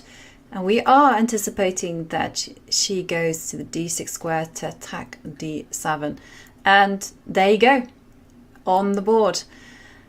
And going back to your point about playing for a draw, there, Ju Wenjun. So I got distracted by bishop takes pawn. I was expecting rook f7, setting some tricks, but Ju Wenjun saying nope, she is going to capture on b2 and allow white to go bishop takes pawn on c5. Yeah, I wonder what black wants to play after bishop c5. So The the FA candidate trick. moves. You've got queen takes pawn. So choice for white, and there's also bishop takes c5. And let's pull up the analysis board and have a look. So the point is, as Judith indicated, that say you move this bishop or whatever, queen takes rook is a big threat on the board. I believe black wants to go rook f5. What do you think? Rook f5 or rook f7 simply?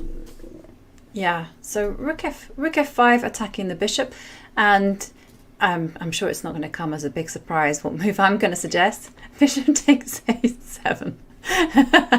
I see it. I take it. Actually, I don't understand really Black's decision why she took on b2. Because if, let's say, rook takes c4, then queen e6 check. That's a possibility, right? Well, yeah, I don't know if white can get anything, because takes on e6, rook d8, rook f8. And a3 pawn is weak. It's going. I don't even see a way to maintain it, because this bishop on a7 is under lock and key. So for instance, as you've highlighted, king takes, and then it will fall off. So rook f5, rook takes c4. I mean, is there possibility of, I was wondering, queen takes d7, but again, it's the same thing, a3 right? pawn is walk. Yeah, exactly. It's weak is what I wanted to say. It's weak, it's feeble, it's going to not last long on the chessboard, and a bishop on a3 will be able to drop back to f8. So yeah, maybe just easy clarification of the position. Yes, I believe that Ju Wenjun would be kind of happy now to make a draw, simplify, not a long game today, and then focus with her 2 wide games in the next 3 games. And of course, I must tell you that I believe that the draw today would give a very good position to Ju Wenjun. Because having 2 wide games out of the last 3 games to play with the white in the last round, it always gives a lot of stability, kind of. Because even if she would go behind in the match, when you're white, you know that you have to win. So I think she must have been happy, or at least I would be happy to know that I'm playing with the white pieces in the last game. Because I will decide whether do I want to fight it out and sharpen things, or just a very solid game yeah. draw. And I also think that's exactly the case. Ju Wenjun will have the advantage of the white pieces, and she will control the nature of the game. Having said all that, Lei Tingjie, she does seem to be quite resourceful for black. I mean, as black, I don't think she's really been in too much trouble. And Ju Wenjun has shown a lot of creativity with the black pieces in recent games, switching from e5 to Caro-Kann, and now to this Sicilian variation, but not the same flexibility when it comes to the white pieces. And we almost saw Lei Tingjie reach out to make a move, but then she took it back. She retracted that hand, and she's keeping us guessing. And if this game does finish very quickly, it's been a short and sweet one, as you highlighted. There's also been very effective opening strategy from Ju Wenjun. But there were some fireworks and some traps that Ju had to navigate, especially if we were to go back, say, to move 11, after rook c8, c4. There was one big thing that Ju Wenjun had to avoid, and that was to retreat the knight to e7. I just wanted to highlight this because, oh no, your king! Knight to d6 would have been checkmate. Yeah. So these are the kind of things that Ju Wenjun had to work her way through. And in the meantime, so this was the past. Now let's go to the present, and we do see bishop c5 played. Big threat of queen takes rook, so Ju Wenjun has to be careful. But at this point I was thinking for a second that it's not only rook f5 which is possible, but for example queen h4. To attack the pawn from the side with the queen. So queen d7 is not possible because the c5 bishop would be vulnerable and be taken. That is true. And Though bishop the d4 first question maybe. I ask. Bishop d4 Yeah, the first is question strong. is like, what's your threat? So bishop d4 is also good. Yeah, I think that's very good. Then there's no. And what a shame! What a shame that the bishop on b2 covers a very critical square. Because I just to show this pattern, because it is very, very nice. Because if it didn't cover the b2 square, this could have been a possibility. And after bishop takes bishop, this no, I completely, this rook needs to be gone. I'm hallucinating. I know what you're thinking of. You want some kind of queen f2 and checkmate on the back rank. It doesn't work because the rook on d1 is there, and also the bishop on b2 is there. So I'm simply just imagining things on this Tuesday grey morning. Don't blame me, blame the rain that has been non-stop. And so we were just looking at queen h4. I mean, come on, it's summertime, right? And I'm sure it's summer where you are. It's summer for the rest of the world. Well, maybe not for everyone in the world, but for most people where it's summer, it is summer. Not here. It's 14 degrees and grey skies and non-stop rain for 3 days. So if I'm a little bit off center, it's because of the weather, says the Brit. Well, this is what the ladies playing, they cannot say. No matter what weather they have, no matter what conditions they have to fight the best moves. So queen h4 I'm not happy with because of bishop d4. So still I believe rook f5. Yeah. What about, still rook f5, sorry. I don't see anything better. Yeah. Okay, what happens if you... Okay, I have an idea. So last time I got greedy with bishop takes a7.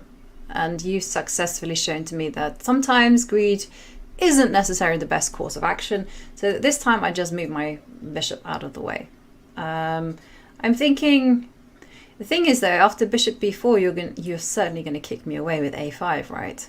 I can't maintain my bishop on this. Well, you asked for it. Defensive. Yeah.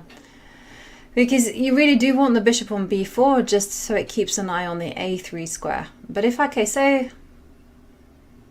if I grab once and after you grab here, I just say, okay, fine. Rook. She's reaching for the rook, but it wasn't rook f5 played. It was instead rook f7. So not as active or forcing as the rook f5, but nonetheless a valid continuation.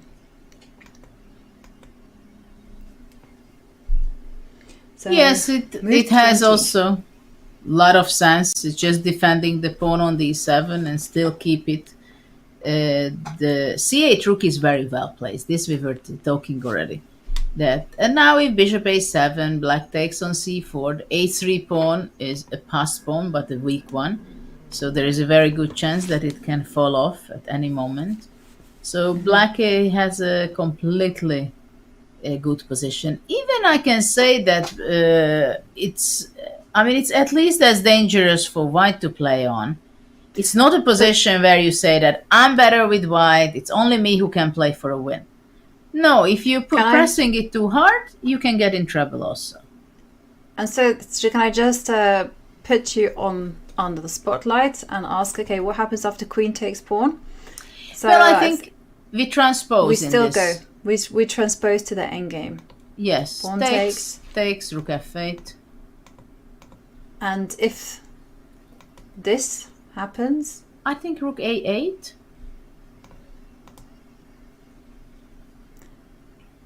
Yeah, and unfortunately, there's no way to activate this f1 rook. If this pawn had been on h3, perhaps rook b1 would have been something to consider, and the game would have continued. But sadly, one move at a time, please. Exactly, because there was no time to make some lift, as I say, or air for the king.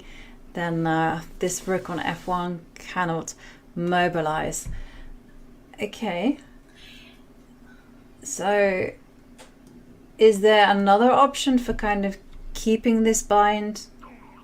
And for instance, dropping the bishop back to e3? Well, bishop e3, rook c4, and what is your idea? I'm trying to argue that when it comes to bishops, that maybe this bishop on e3 is better than to have it on a7. Well, yeah, I mean, at least maybe I can go rook here, rook back d8. to d3. Oh yeah, sorry, rook f8 check, rook here. Yeah, because one thing that I was also worried about was after rook here, I think you can just simply play chase. You can play rook f7 and just keep that game continuing. But you can, yeah. But I'm just trying to keep the game alive. So let's head back to rook d3. I'm just seeing, can white kind of minimally claim something? Like for instance, rook b1 is now coming. Perhaps a rook comes to b7 at the right time. I don't know. I think black can go a5.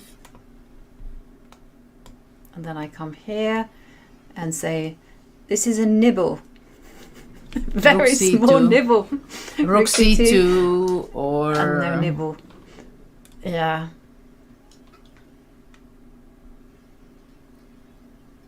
Maybe tiny something. Also, instead of rook c2, if black just goes back bishop f6, I don't see really big opportunities for white, because black is defending completely the king side with the bishop on f6. c4 rook is standing very active and very nicely. And if I can play a4, let's say... Yeah. I see Ju Wenjun, she feels very comfortable. She's happy with her position, that it's very balanced. She's confident that she's not going to have any trouble anymore in this game. And we can't say that she had anything so far. It's just a very balanced game with not too much excitement, I must say. We've seen the last previous two games were much more heated up. But this game is seems to be that most likely it's going to be kind of a simplification, entering into a draw, putting more pressure on Lei Tingjie about can she take the lead again, or Ju Wenjun can take the lead. I mean, you never know. But one thing is sure, that with this draw, the world champion will go one step forward on her favor. The situation. Yeah, as you pointed out, there will be 3 remaining games, and Ju Wenjun will have 2 whites in those. So that's a very important point. And Lei Tingjie, she'll surely be very disappointed if this game finishes in what is a very easy draw. Now, people at home might be asking, well, if it is a simple draw, why can't the players just offer each other a draw? Well, the rules of the competition state that no, you cannot. The players can only offer draws after move 40. Before that, they will have to find a draw by repetition. Yeah, this is a very interesting rule. And I remember the first time I was dealing with something like this, it was Linares, I don't know, 20-something years ago. Because already at that time, there were a lot of talks that the top players, they were sometimes not having such a fighting spirit, because they had such a respect for each other. They were working so much on opening theory, and at the time, computers were not so reliable at all. So we had this, I mean, I was not making quick draws really, but there were players, I remember, like Anand versus Kramnik, move 14. They put the opening preparation and they say draw. And there was a huge frustration from the organizers, because they say, we pay to see a game. Nobody has to perform to win. It's not in the contract, of course. But one thing is that you come there to play and give this show of 2, 3, 4, whatever hours. It can be a draw, of course, at the end, but you have to play the game out. And at that point, the organizer, Mr. Rentero, decided that, you know what, I don't want in my tournament quick draws. So, if nothing else works, I'm going to be forcing the players signing the contract, including that you cannot offer a draw and you cannot make a draw under move 40. And it was kind of strange, you know. It was very strange because I remember that I was kind of outraged that how is it possible that I have to sign a contract that I cannot offer a draw before 40? I'm a fighting player. What do they want to tell me? I was kind of insulted, you know. But it has kind of like some interesting implications, like in not just professional chess, but also just in big tournaments as well.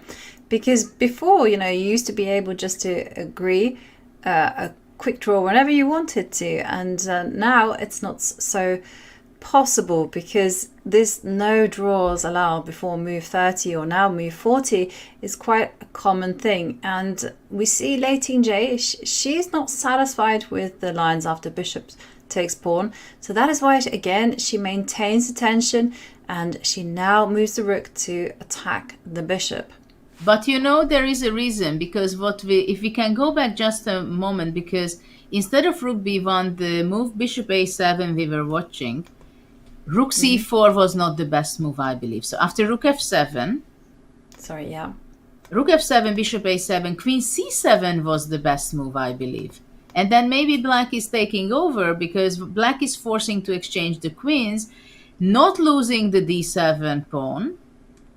So black can exchange the queens. After that, take the c4 pawn, and probably the a3 pawn can be vulnerable and weak. So in this case, it would be maybe even more dangerous for white to play on. And I think this is why she played rook b1. But after rook b1, black can simply eliminate the bishop from c5, because now rook c6 is possible, as there is no pin anymore from the rook on d1. And then white... Oh, look at that! But I think rook b2. Rook b2 anyhow. Yeah. Wow. I only saw this because the evaluation bar went up. Look at it. Oh, look at that. What a trap. What a trap set up by Lei. Look at that. Nice tactics. Well, they are not in that chair for nothing. No, it is very nice tactics. Rook c6, probably something that Ju Wenjun, somewhere in the back of her mind, had been counting on. But then how do you answer this rook to b1 if rook c6 is not possible? You have to maybe pivot and go for your rook f5 idea. What else can you do? Well, I mean, the reason I'm a bit reluctant, you can retreat the bishop, right? But the reason I don't want to do that is because of, you can go bishop f6. Hang on a second. Judith showed me the way once. Why do I not learn? Yeah, this is possible, but that's not the only move, I think. Okay. That's not the only move. You know, I'm even thinking... To go bishop e7. You know what I'm thinking about? What about bishop e5?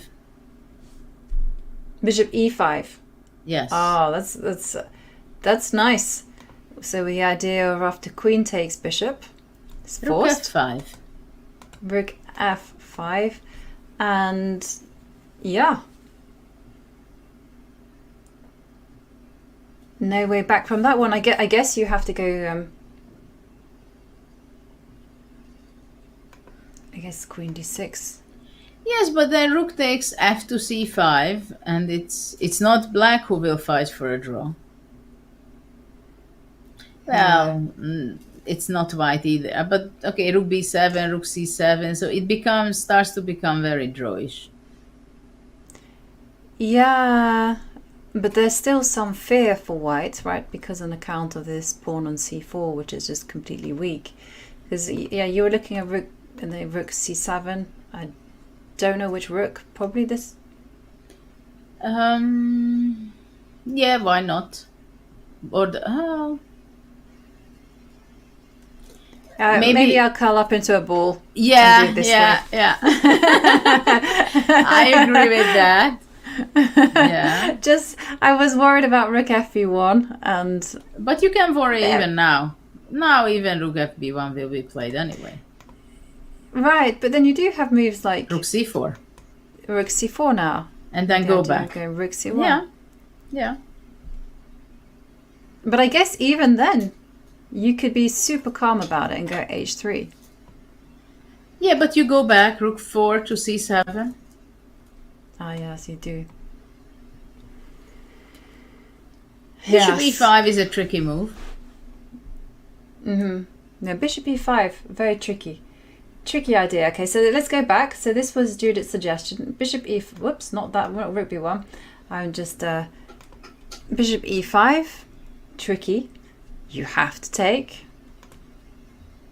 No other moves. Rook f5. And now White has to find a good place to put the queen.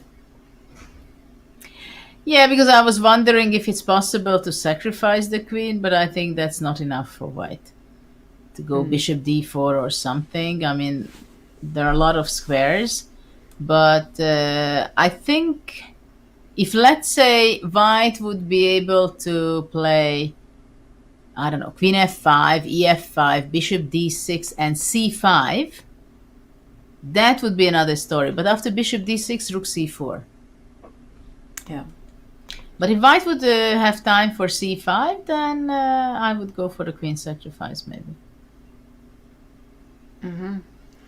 I respect my queen too much. I'm always very afraid. You don't give up queens for positional compensation? I've done it a handful of times. I remember I once spent like about 40 minutes assessing like a queen versus three pieces. And I remember everyone was like, look at me, and just like, just do it. And I was like, no, because and then only once I had figured out exactly how the three pieces would coordinate, then did I have the courage to sacrifice my queen. No, it's like my favorite piece. I don't want to give her up. I understand. I was also sacrificing in my life mostly to give checkmate, not for positional sacrificing. But sometimes it can be very, very nice. Even not only for 2 pieces and 1 pawn, if those pieces are really active and powerful and controlling and your pieces are active, sometimes it can be incredibly powerful. Yeah. Certainly, definitely. There's some joy, right, in sacrificing a queen and going for the long-term gains. But yes, I'm not that bold. Although I love to do it. I love to do it in commentary, because in commentary, it's like you have the power of the beautiful take back and rook b1. And we've been looking at ideas of going bishop e5, which is a beautiful forcing move. And white, I feel, has to be the one that treads quite carefully in that position in order not to leave themselves with just this very weak c4 pawn. We also, bishop f6 is another possibility, but something that black must absolutely not do. Stay away from this one. This one comes with a big fat danger sign. You cannot go rook c6. Rook c6 is really not possible because of a beautiful queen sacrifice that white has. White will play rook takes Then d2. you did not mind to sacrifice your queen. No. No, because you 10 get it times back. out of 10. Because Yeah. you get it back. Exactly. It's you know what they say about gambitiers? The secret ambition of a gambitier is to win back the sacrifice material.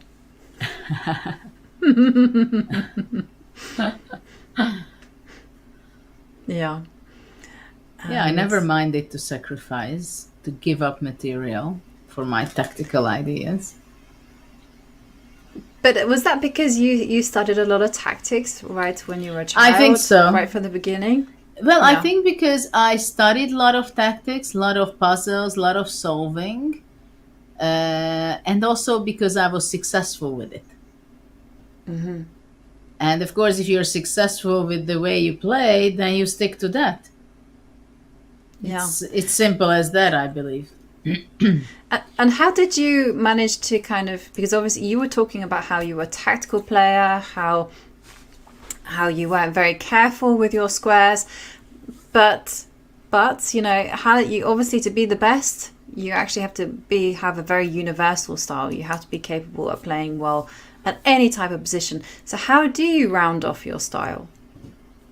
Well, first of all, they gave me some good lessons, and I burned myself with my weaknesses.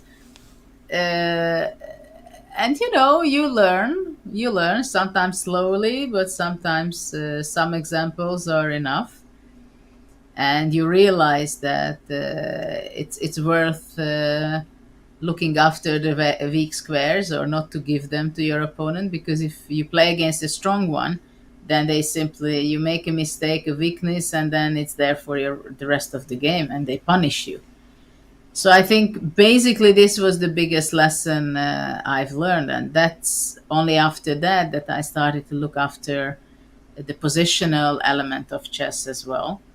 But you also have to understand that when you improve in some parts of the game, it's very difficult not to lose something from your strengths in another part. So that's the most difficult thing generally to study in chess, that once you're very good in some part of the game and you want to improve in other parts of the game, don't lose your good skills on that level, what you were good at.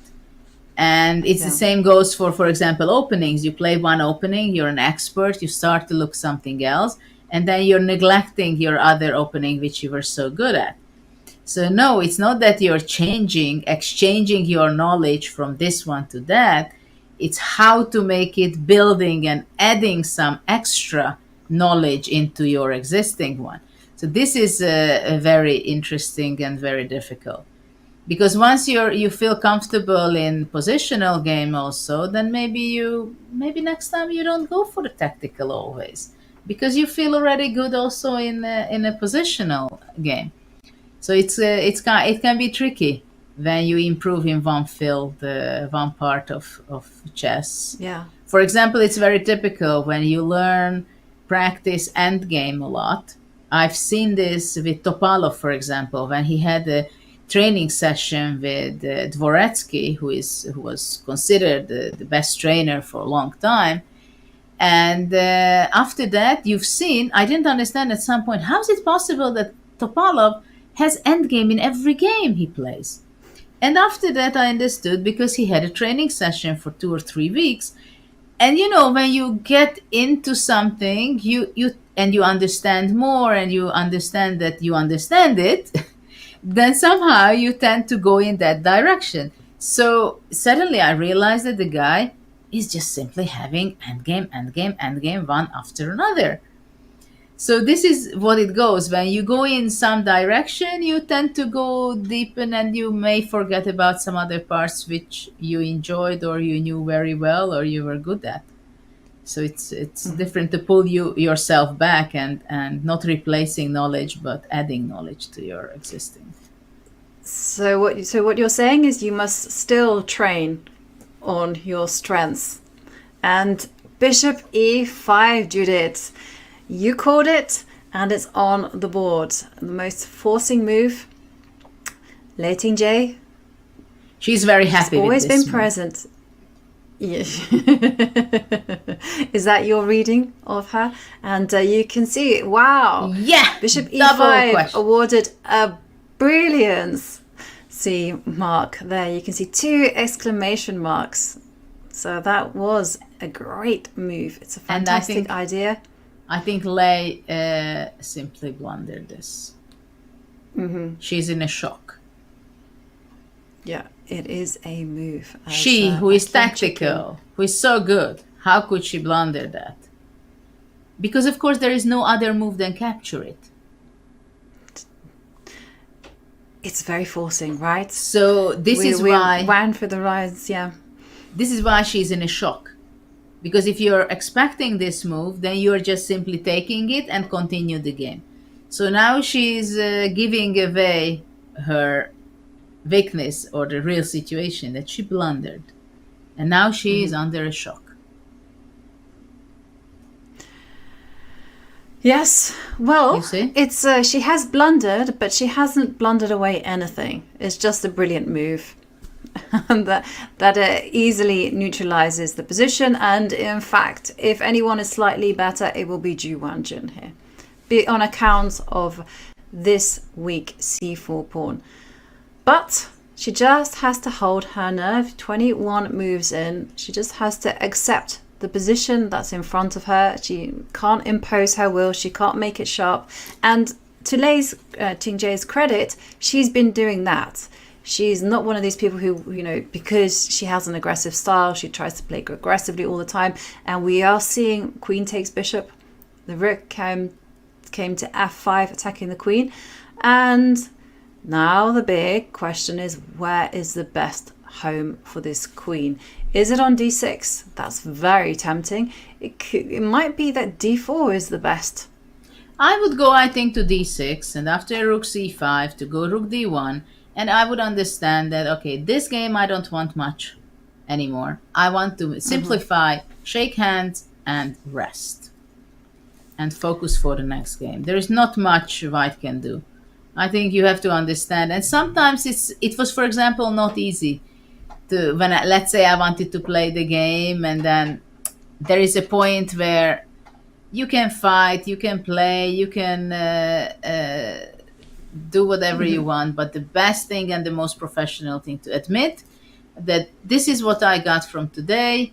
Now don't fight. There is not going to be chances anymore. Try to look for simplification, even if it looks bad, even if it looks like you're fighting for a draw, but just do it.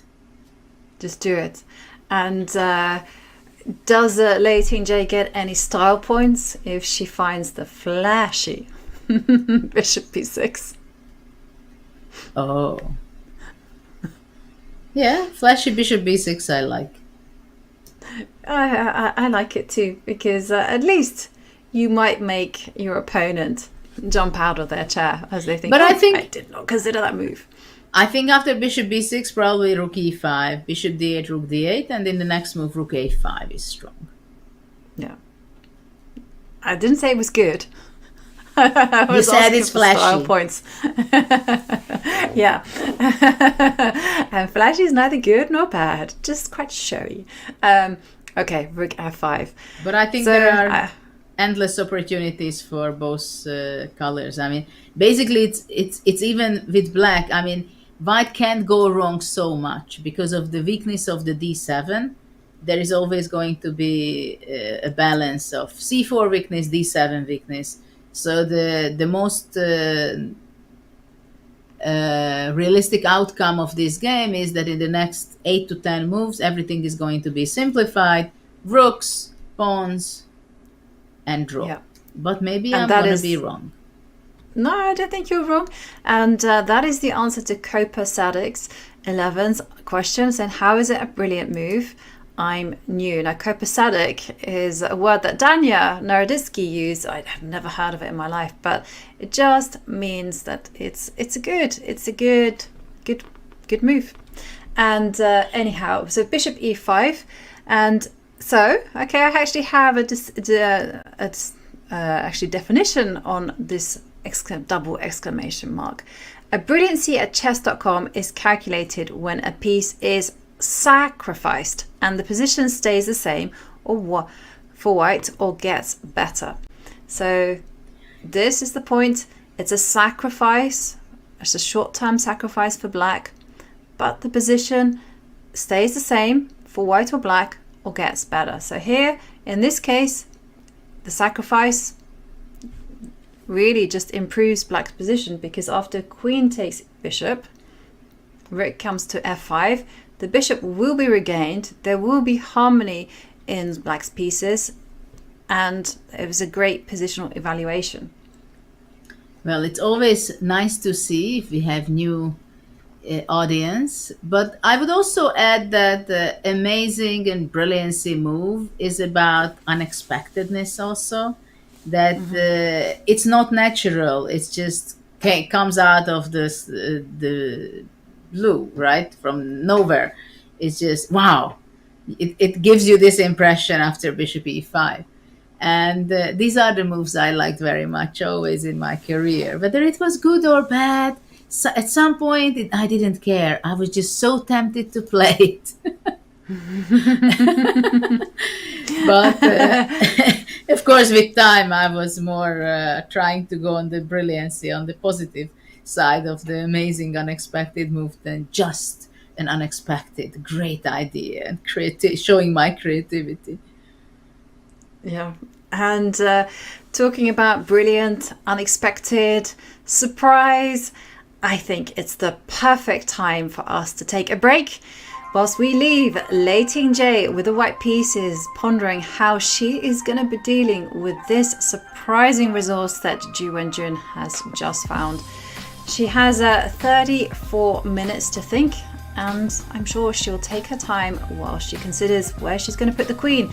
And we will find out what approach she takes in just a few minutes, and we're going to leave you on the other side of a break.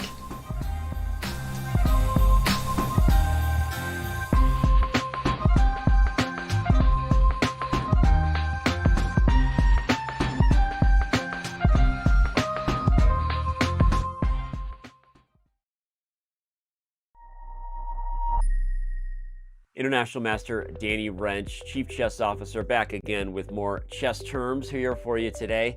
We're going to talk about the passed pawn. The passed pawn must be pushed. You hear it said often, and that's because just about every endgame you see that isn't a blowout often comes down to maybe someone's up one pawn, or maybe even just the first person to create a passed pawn is the person who goes on to win that game. We're going to talk about what the passed pawn is and define it for you in today's video. Let's do it. What is a passed pawn? A passed pawn is a pawn that has no enemy pawns stopping it from moving forward. That means pawns either on the file in which it resides or on the adjacent files that would therefore capture the pawn should it advance. So if a pawn has none of those things stopping its way, then it's time to push them, baby, as our boy Yasser would say, and as you hear mentioned on many broadcasts that you would watch on Chess TV. And on that note, as we look at our game examples we like to do, this is taken from Tomaszewski versus Rajava. Here, white plays the move b5 exclam, which highlights again, it's not how many pawns you have, but who's going to be threatening to get a queen first. After black takes it, white pushes forward with gusto, and because the rook can't blockade the pawn due to the light square bishop, this game is already over. Black is going to have to sacrifice the bishop for the pawn on b6, and white would simply be up a minor piece. Note that after the first move b5, should a takes b5 have been played, white would have pushed this pawn and then trapped the rook on a7, showing the power of the passed pawn. As with it protecting the bishop, this rook is completely out of the game, and white would easily go on to win, picking up pawns and just flexing the rook's muscles over the bishop for the rest of the game. So here we see a passed pawn being used as a weapon to just cramp down and trap all of your enemy pieces. So this has been another Chess Terms video. Hope you enjoyed it. Hope you're enjoying all of them. And with that, I will sign off, hoping that you learned something about what a passed pawn is, and we'll see you around on Chess.com.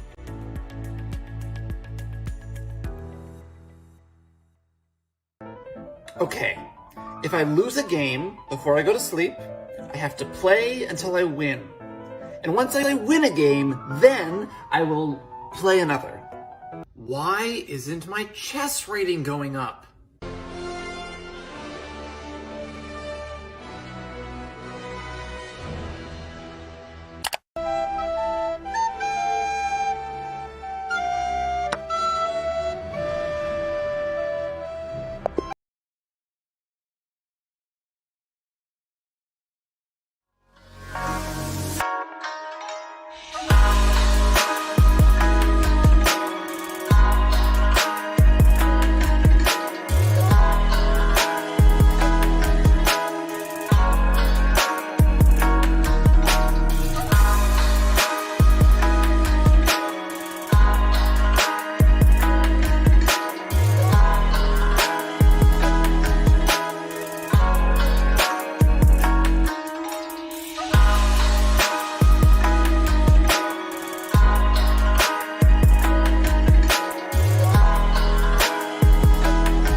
China. The world's oldest civilization was born here. Thousands of years later, it is one of the world's chess powerhouses. For most of the past 30 years, China has held the most prestigious title in women's chess. The legacy of the Women's World Championship is rich. Menchik, Gaprindashvili and Chibananitsa, Kostenyuk, Si Jun and Ho Yifan. Now, three-time world champion Ju Wenjun is defending her title once more. After vanquishing the likes of Katerina Lagno and Alexandra Goryashkina, another rival awaits. Challenger Lei Tingjie had to defeat 3 grandmasters in matches herself to get here. In the first 2 rounds of the candidates, she took on sisters Maria and Anna Musichuk and won. Then in the final, she beat former world champion Tang Zhongyi. And that's it! Resignation! Lei Tingjie, the winner of the 2023 Candidates Finals. Will Ju Wenjun defend, or will we have a first-time champion, Lei Tingjie?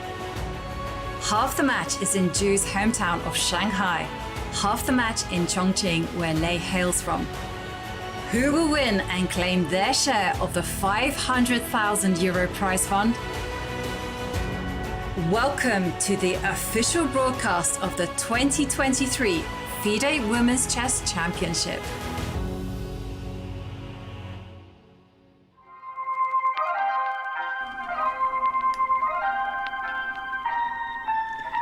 Hello everyone and welcome back to Chongqing, and there we see Ju Wenjun in quiet confidence, I would say, because she has just surprised Lei Tingjie in the position and forced a position where she is slightly better. And now the shoe is on the other foot, as we say in English, and Lei Tingjie now deep in thought, trying to figure out where to put her queen. How can she neutralize Ju Wenjun's potential threat against her weak pawns? Well, it has been a tense game. It might be short, it might be heading for a draw, but that doesn't change what is going to be happening in the match, because they are currently even. And a short draw will certainly favour the reigning Women's World Champion. Well, I think it's also important that Black has more time, because we always talk about time as well, how important it can be and how much it shows who is in what form, or moreover, how do they feel exactly during the game. That do they feel they have a better position, worse position, worrying position, and it shows that Ju Wenjun knows what she's doing, she understands the position, and she feels comfortable because she has nearly 10 minutes lead on the clock. And indeed, Bishop e5, the shocking move was played just a move before, which was very unpleasant for White, because I think she might have been thinking about being a little bit better, or trying to press maybe in the game. She understood that it's not much for White, but after Bishop e5, it's a simplification. Getting rid of the bishops, it favors Black a lot. And basically all the Black pieces are very active. So immediately once the queen will be moving away, which it has to be moving away, d4 or d6, what we were thinking. And then the rook from f5 probably will go over to the queen side, capturing the bishop on c5, and immediately attack the weak c4 pawn. So this is the problem of White's position. And this is why for Black, there is no problem at all holding the position. It's just she's not worse at all, because having only the queens and the rooks on the board, the c4 pawn is weak. Of course, Black has weak spots also in her camp, but it's going to be exchanging those weak pawns. So that's what I'm expecting to be played, queen d4 or queen e3 maybe, but queen d4 kind of looks more logical to keep the pressure on the d file, on the d7 pawn, and then somehow to control and enter into the 7th rank with the rook. Yeah, and there we actually saw Lei Tingjie reach for the queen, And she is now taking a step back. And whilst you were talking, I was listening to you and also looking at Lei Tingjie, because she is very expressive and you feel like you're going through a range of emotions alongside her. So for instance, she looked like she was going like this. Come on, be determined, be ferocious. And it felt like she was giving herself a pep talk. And right now, it looks like she's resigned to her fate. That, oh, okay, well, she might have to suffer a few moves in order to easily secure that draw. And yeah, as chat says, if she wants to have any hope of winning, for starters, she needs to take a look and save her queen. And Lei Tingjie down to just under 25 minutes. Players have played 22 moves, so still lots of time on the clock, lots of moves to be made, but the position is clarifying, as you mentioned, Judith, and simplicity is key. I think for white, if I would be playing with white, I think I would just say, okay, let's go for it. Let's see how I'm going to be simplifying into a rook endgame and really finish the game of this one. Because once you feel that you're not going to have, you're just making moves, but you don't feel that you can really press or to look for a better position, or maybe even you can get in danger if you're not paying attention, then you have to be strong and accept the facts, which is not always very easy during the game if you had other thoughts and other plans. But you have to admit, and she went queen d6. And so rook takes c5. This is what we were expecting. And now let's see how she's planning to simplify.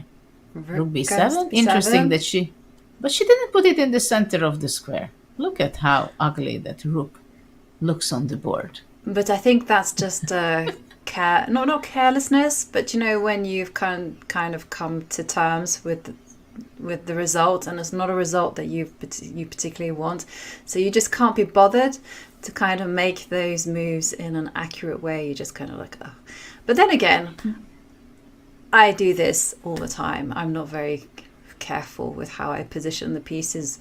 And what annoys me though, when people correct my pieces, I'm like, these are my pieces. I put them like that. Don't touch. I just wanted to tell you that I'm surprised that Ju Wenjun is not jedubing the b7 rook, because it's kind of disturbing me that it's standing there very much, already biting a little bit still on the b6 square. Look at. But do you know something? This is something that really, to non-chess players, is very bizarre. Like the whole ritual of setting up the pieces and how we adjust and turn the knights. I remember my sisters came, they used to play chess a long time ago, but they had, they haven't touched a board for like 25 years. And they came and they came to kind of cheer me on, and they were like, why is everyone like adjusting the pieces? Like, what is going on in their minds? I mean, is everyone okay? And I was like, I understand it looks strange, but you have this routine, you have this pre-game thing going on where it's just part of playing chess. It's a ritual, It's a ritual before the game. You go, you come, and then you just touch your pieces, right? Everything should be in the place. Many people do the knights towards the enemy, like standing the knights like that. But it was also for me all the time. It was like somehow getting into the mood, getting into the flow of the game. Totally can understand that. But one thing that I will be a bit more strict on over the board chess is if I put my piece incorrectly, I am not going to let my opponent adjust it. So what do you do if I would say Jadub and I touch your piece? You're going to hit my hand or what? No. What I would do is when you walk away, I will readjust it so it's back. We play a game, cat and mouse. Just imagine, this is a fantastic way, especially if you know that your opponent is a perfectionist and wants it all. You're like, Anyway, that is just me being mean, a bit devious. And no, definitely no Ju Wenjun Shadubing adjusting that piece. I can see that our producer Bic also thinks that I'm there's a special place in hell just for those that adjust knights faced away from the opponent. Like, who does that? Yeah. Yes, like getting but of course, an early touch of football. Yeah. Yeah.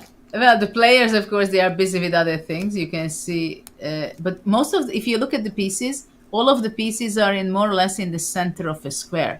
So for me, it's also kind of a message that when she played rook b7, of course, she would adjust it to put it in the middle of the square, but they are engaged with much more important thoughts in their mind.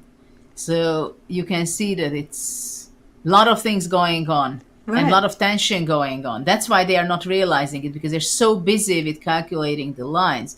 Otherwise, if it would be move 8 or move 10, I think it would be obvious that you adjust the piece. But right, this is not an ordinary chess match. This is not an ordinary game. This is the Women's World Championship match. There's so much at stake. It's not just money. There's the pride, the glory, there's nerves. I mean, everything is going to get analyzed, and it's not going to be just analyzed by your opponent. It's going to be analyzed by the team, the public. So, I mean, definitely you can just feel that everything is on edge. And, you know, we see Lei Tingjie. It feels like she's giving herself that pep talk. Do you, when you were playing and you needed to you've been making some bad moves and you needed to say, come on, let's do this, let's change the narrative. Did you have anything that you did just to kind of bring yourself back to focus? not really. I think I went for a walk sometimes to get back on track in the game, to get back onto focus, especially when there was a change of structure, or even when I blundered something. Because it's not so easy to get over on that when you blunder. I mean, this bishop e5, she blundered, but it's not the end of the world. It's not like she has a worse position. It's not even that she had such a amazing other opportunity if she's not allowing this. It was anyway pretty equalish position. The only thing that you're not happy with yourself, that you don't see something and your opponent see that move, right? So it's just not a nice feeling. And you're kind of happy, okay, I didn't blunder anything. It's just a simplification, and she's going to make an easier way a draw. But yeah, sometimes you can lose your concentration and you're not happy with yourself. That has to be fixed during the game in one way or another. But I always try to tell to myself whatever happened in the previous moves of the game, because of course when we play you can easily have a good position and then in few moves you lose your advantage or even winning position. But it's very important just to be in the exact position. So to pull yourself back to it and evaluate and look at this. What is the situation now after the bishops were taken off the board? Because it's very important to evaluate.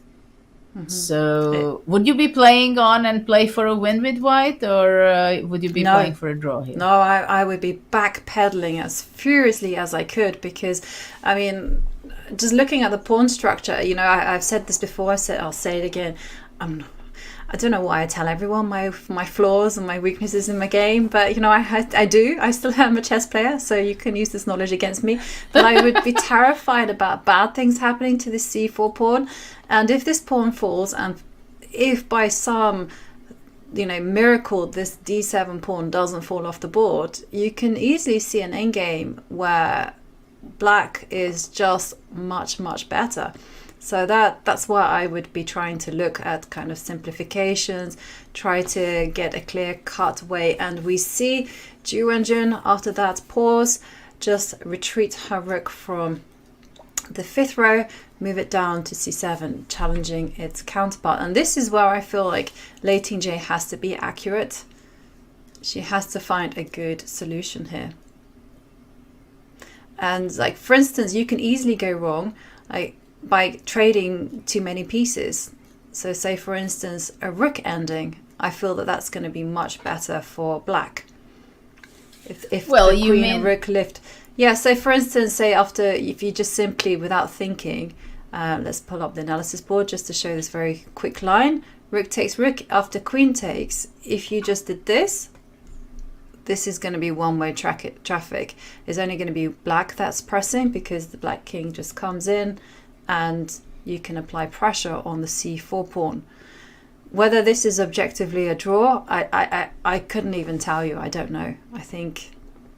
I suspect that it might be a draw, but white will have to grovel. Well, now, yes, of course, in this position, black would be in heaven to torture white for quite some time. But now she played rook fb1. And I think it's important with the style of Lei Tingjie, it will be not a problem to make a draw. Even if she's giving up the pawn on c4, she's going to play simply, I believe, after rook c4, h3 or g3. Black is going to go back to c7. But after that, it will be not possible for black to make a good move.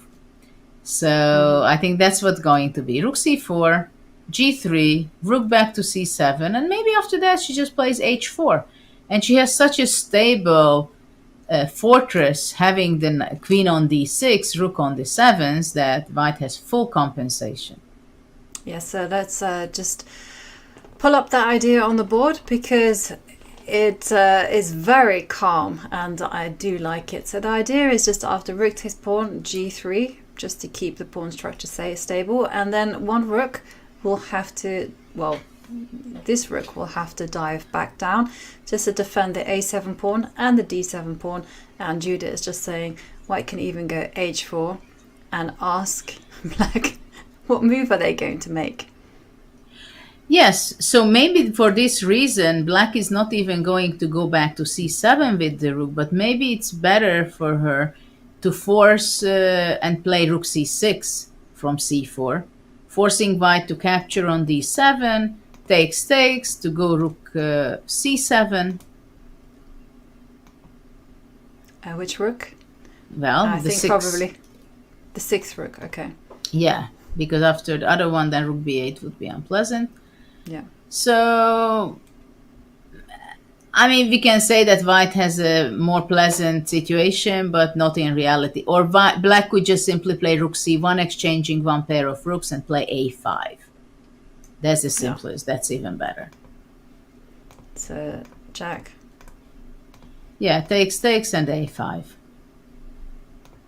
And rook a7, rook c5.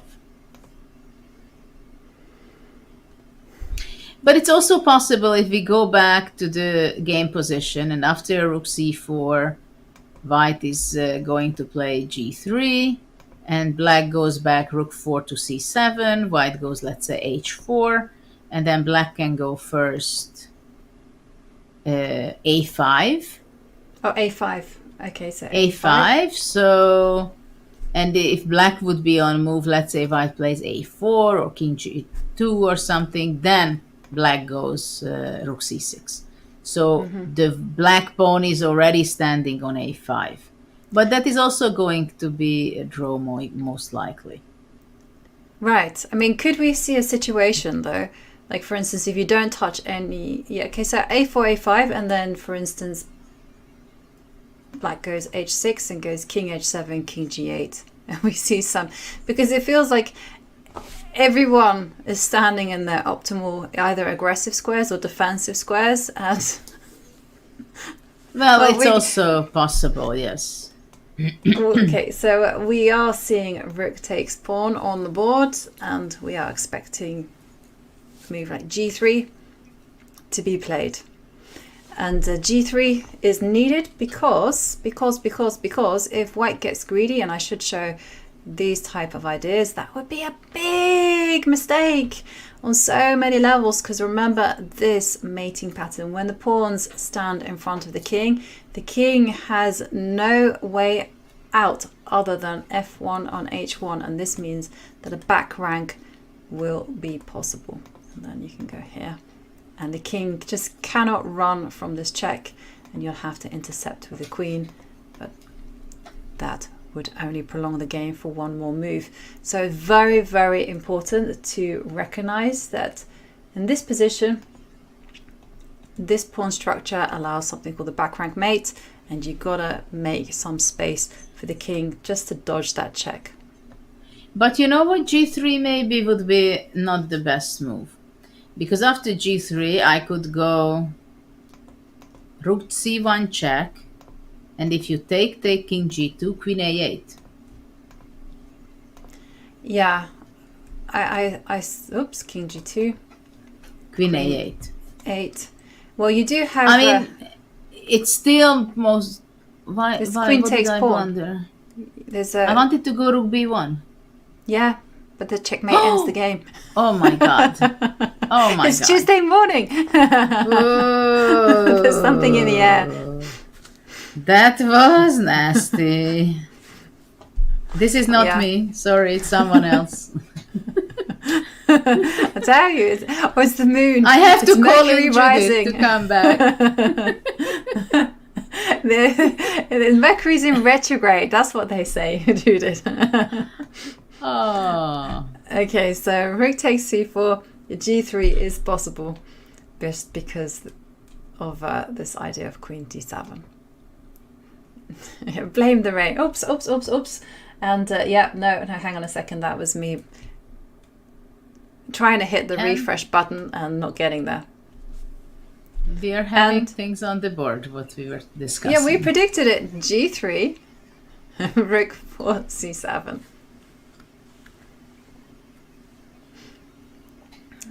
And Ju Wenjun just under 30 minutes, whereas Lei Tingjie 21 minutes, and they've made 26 moves. So again, no serious time control. The position is relatively stable for both sides. Ju Wenjun just grimly holding on to her extra pawn, whilst Lei Tingjie, she has enough compensation to maintain the balance. And balance is all we can ask for when it comes to playing chess. That kind of brought me on to, like, how did you feel before every game? Like, did you find that you played better if you were angry, if you were ill? And the reason I'm saying ill, because sometimes chess can be a nice distraction when you're feeling very unwell, or if you were happy. For me, I played always the best chess when I was very balanced. When I was very calm and I knew everything is around, very quiet around me. And in the family also, I must say, that somehow I needed this tranquility to be able to really just to focus on chess.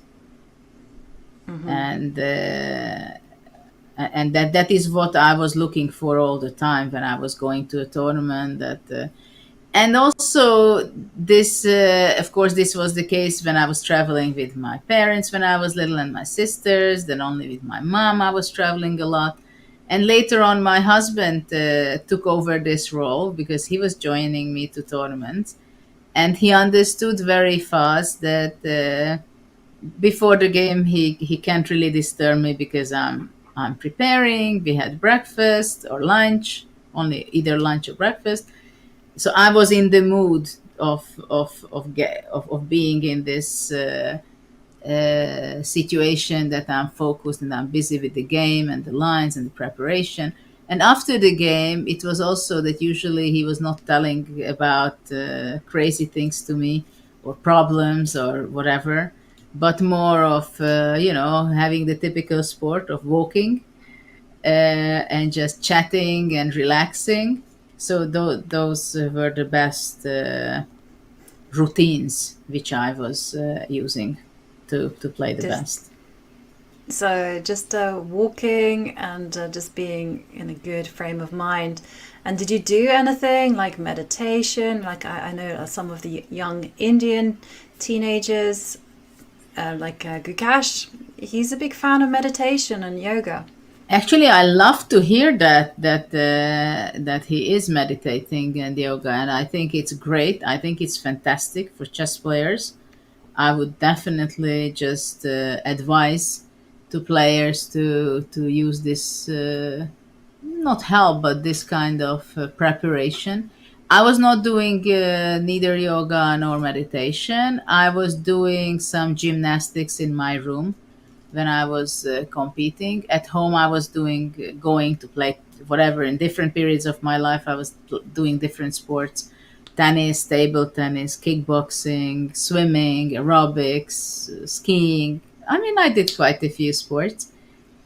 And but at the tournament, I was always doing it. Was part of my daily routine to make an hour of gymnastic. And by gymnastics, you mean? Not the jumping things. No, it's more like exercising, stretching, like slow. Okay. Things. Because I had a vision of you somersaulting on your bed. When you said gymnastics. I was like, No. It's some exercises. Okay, just but it's important. Gymnastics makes you strong, and I know.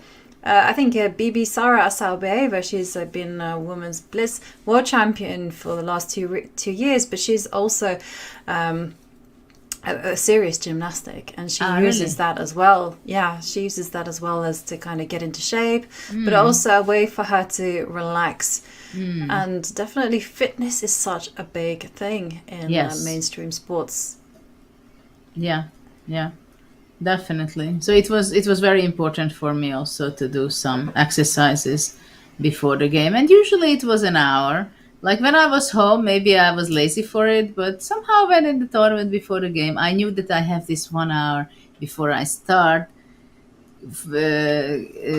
deepen into my preparation of the problems of the Najdorf or the Sveshnikov or the Dragon or the Paus or Rai Lopez.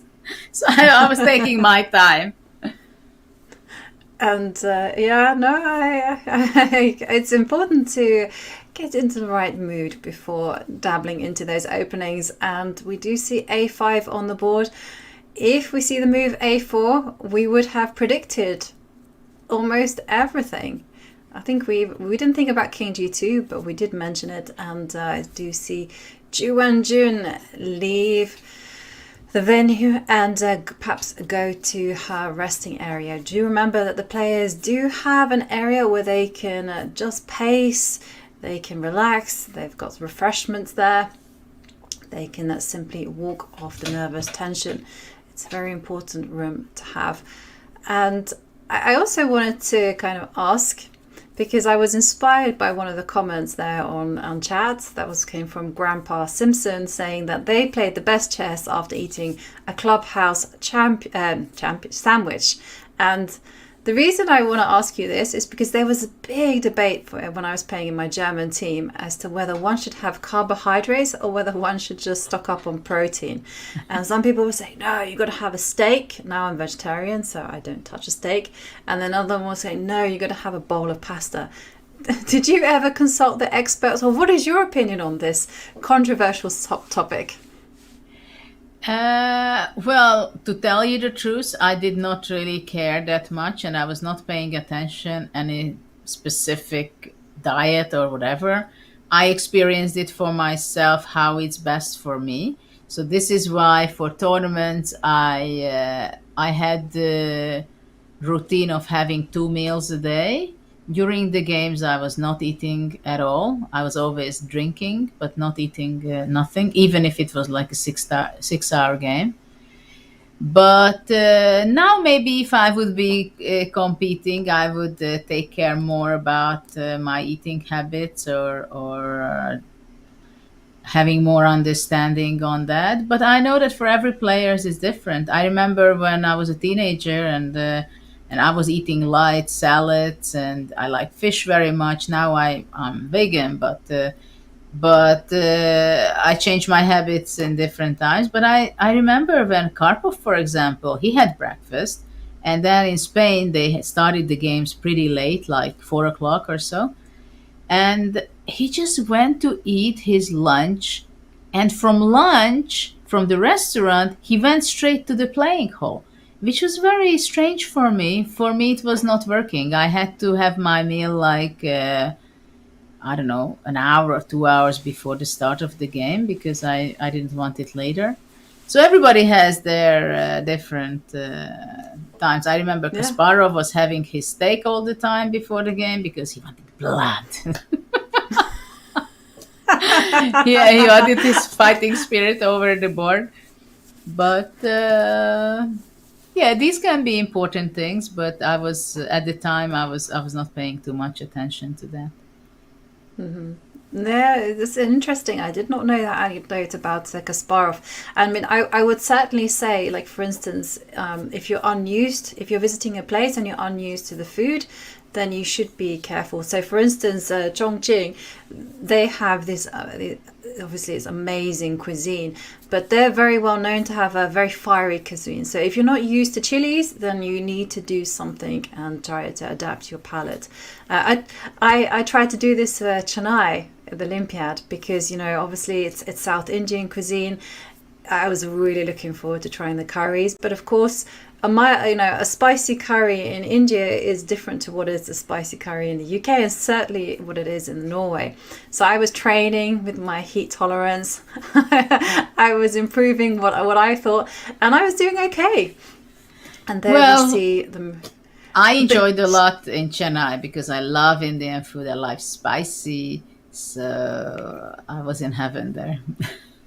Well, me too. I thought that but the great thing was that I actually thought I was doing okay. I thought, I thought, I've eaten quite a few chilies. I've upped my spice tolerance, and it wasn't so okay. I thought, excellent. Some food was spicy, but it's okay. I can manage everything. And it wasn't until the very last day where everyone had left. I had a very late flight, and I realized that the food was different. The food was a lot more spicier. So it turned out I had been tricked. That they had deliberately made the food milder for the chess players, and I hadn't been sampling the real Indian cuisine. It was like, but maybe it was better really for you because you couldn't stand it. Yeah, but it was really spicy. Yeah, but okay, I did want to, because like you say, Indian cuisine is just amazing, and there we have h4 on the board. And I wonder how the two players, actually, let's return back to the board because we've been everywhere. We've been on food, been on travels, and let's travel to the board. Back to China. Back to Chongqing, and it's almost like we had a crystal ball out and we predicted these moves. And Lei Tingjie, she's just simply holding the position as is. And the big question is actually to Ju Wenjun. How is she going to maintain the balance in this type of position? I always just thought she could maybe shuffle. And unfortunately for her, it's not easy to shuffle. I mean, the only piece that I can think of that can do the job is the king. Well, I would just go rook c6. Force that trade, yeah. Yeah, I just don't like to play king h7, king g8 moves. It feels a bit weak, doesn't it? It also feels like I'm just waiting for something bad to happen. Yeah, it's like I'm the mouse and the opponent is the cat, so I don't want that. Okay, so rook c6, force the issue. Yeah. Okay, and so let's dive into this one. So rook c6, queen takes pawn, forced. Though maybe I'm queen wrong. Takes queen. Because it takes. I have to go rook c7, and then I go to passive situation. So maybe I cannot do this, Yeah. Well, it is an option. It is an option. But let's have a look at what happens if you just do nothing. Yeah, but the problem is I cannot do nothing. I have to go rook c7 and takes after that rook b5. Because now I have my pawn on a5, which is disturbing because takes rook b5 attacks and I go to passive situation, which I definitely don't want. No. No, this is not possible. Okay. So rook c6 is not possible. So maybe after rook king h7, king g8.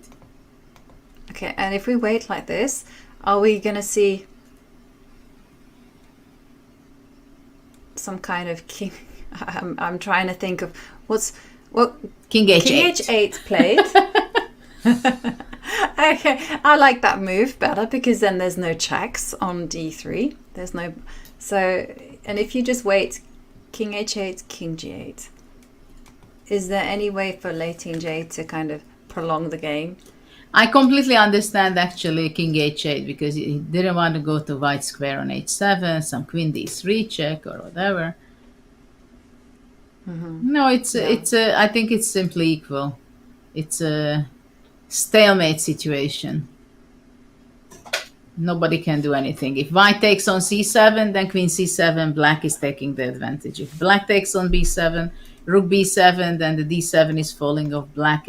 So the tension has to be capped by either side, by both sides. But nobody can improve. No. So no trades with rook takes rook. And if black were to do this, then there would be too much pressure on the D7 pawn. So, I mean, but it's kind of rare.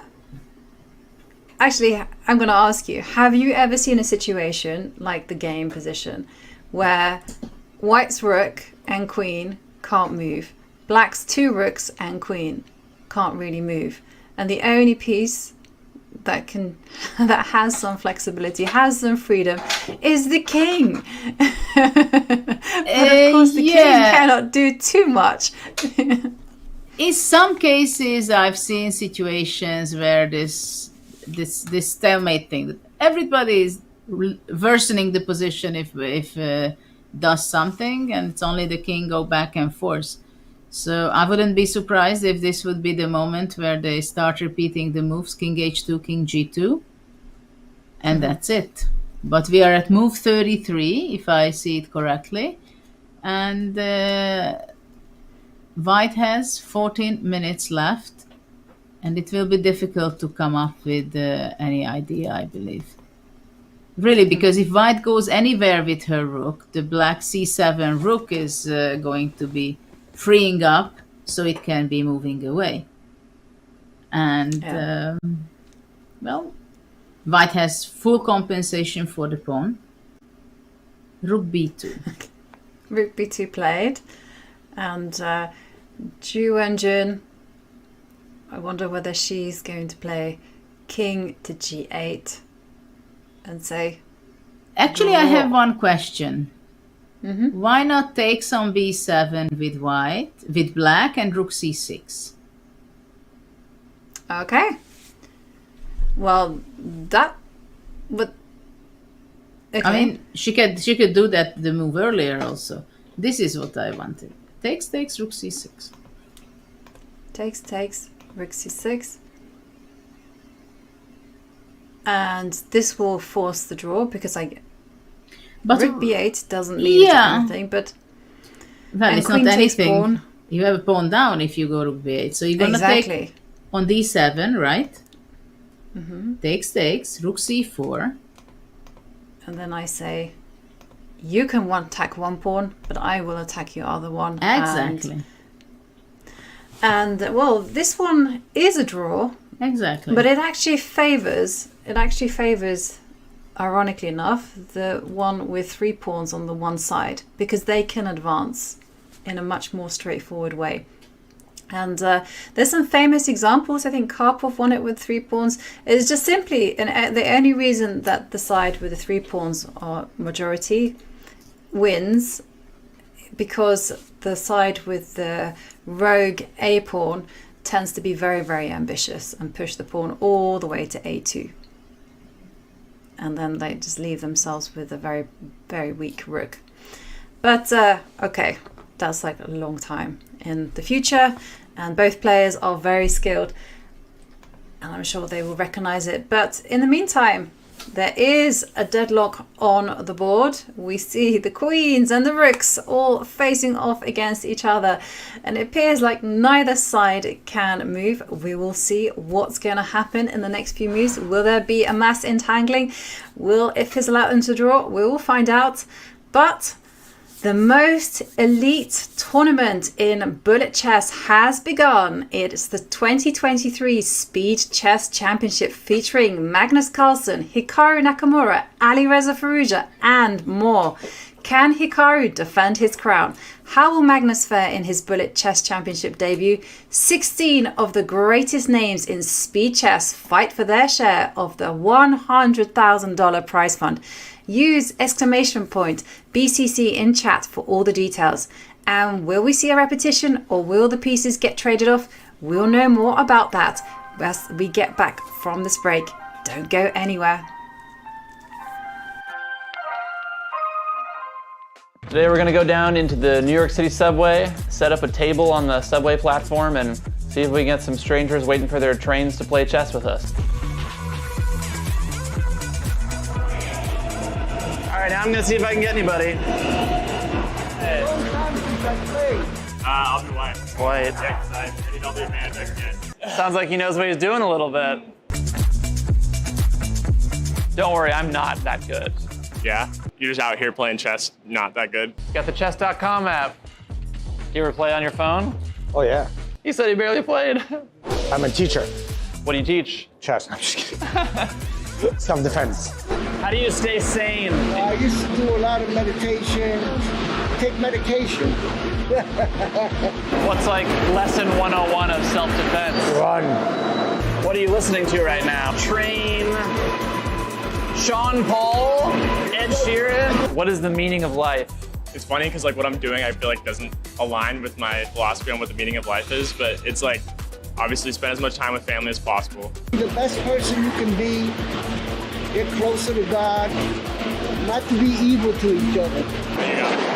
Good game, thanks for playing. Good game, thanks for playing. Appreciate it. I'll see you in a self-defense class. Enjoy Harry Styles.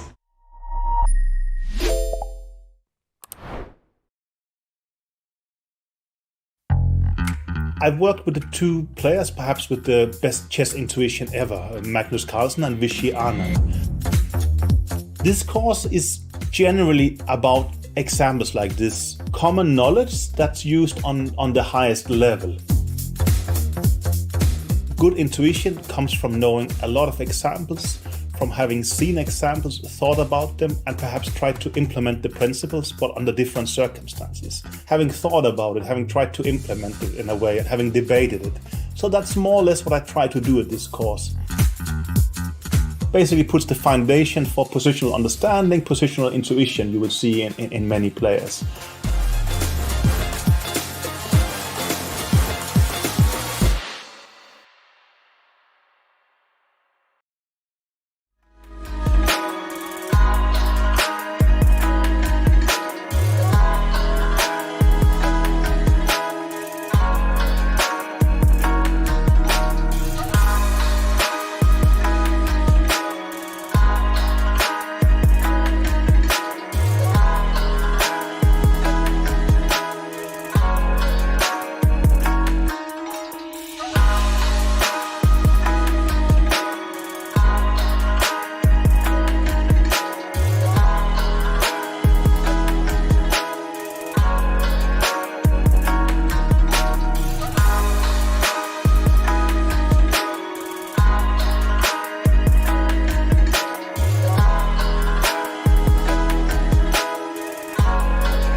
We're just waiting on Lei's choice here.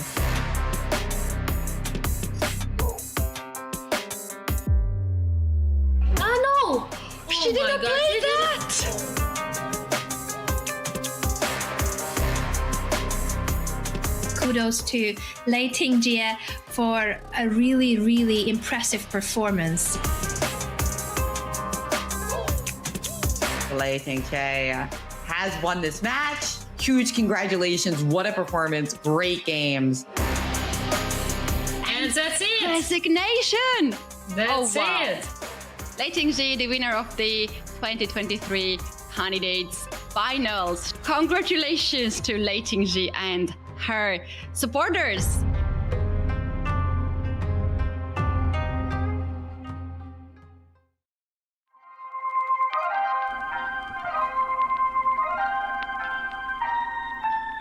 Hello and welcome back, and we are looking at Lei Tingjie in concentration as she waits for her opponent Ju Wenjun to make that move. And we left you with some big decisions, big questions. Will this position end in a threefold repetition? Will it simplify into a drawn rook and pawn ending? Well, Ju Wenjun is about to answer that question when she makes her move. Will she simply slide the king and say, you know what, my position is as solid as they come, you can't break through? That takes a lot of guts to play that move. Or will she look for a more forcing continuation and try to clarify the position in that way? It's a decision to be made, isn't it, Judith? Well, to tell you the truth, it seems like both are more or less the same outcome. The only thing it's whether you're ready psychologically to just sit and wait and you say, okay, I'm not looking there, I just play king g8, king h8, you know? Do whatever you want. That's what I mean.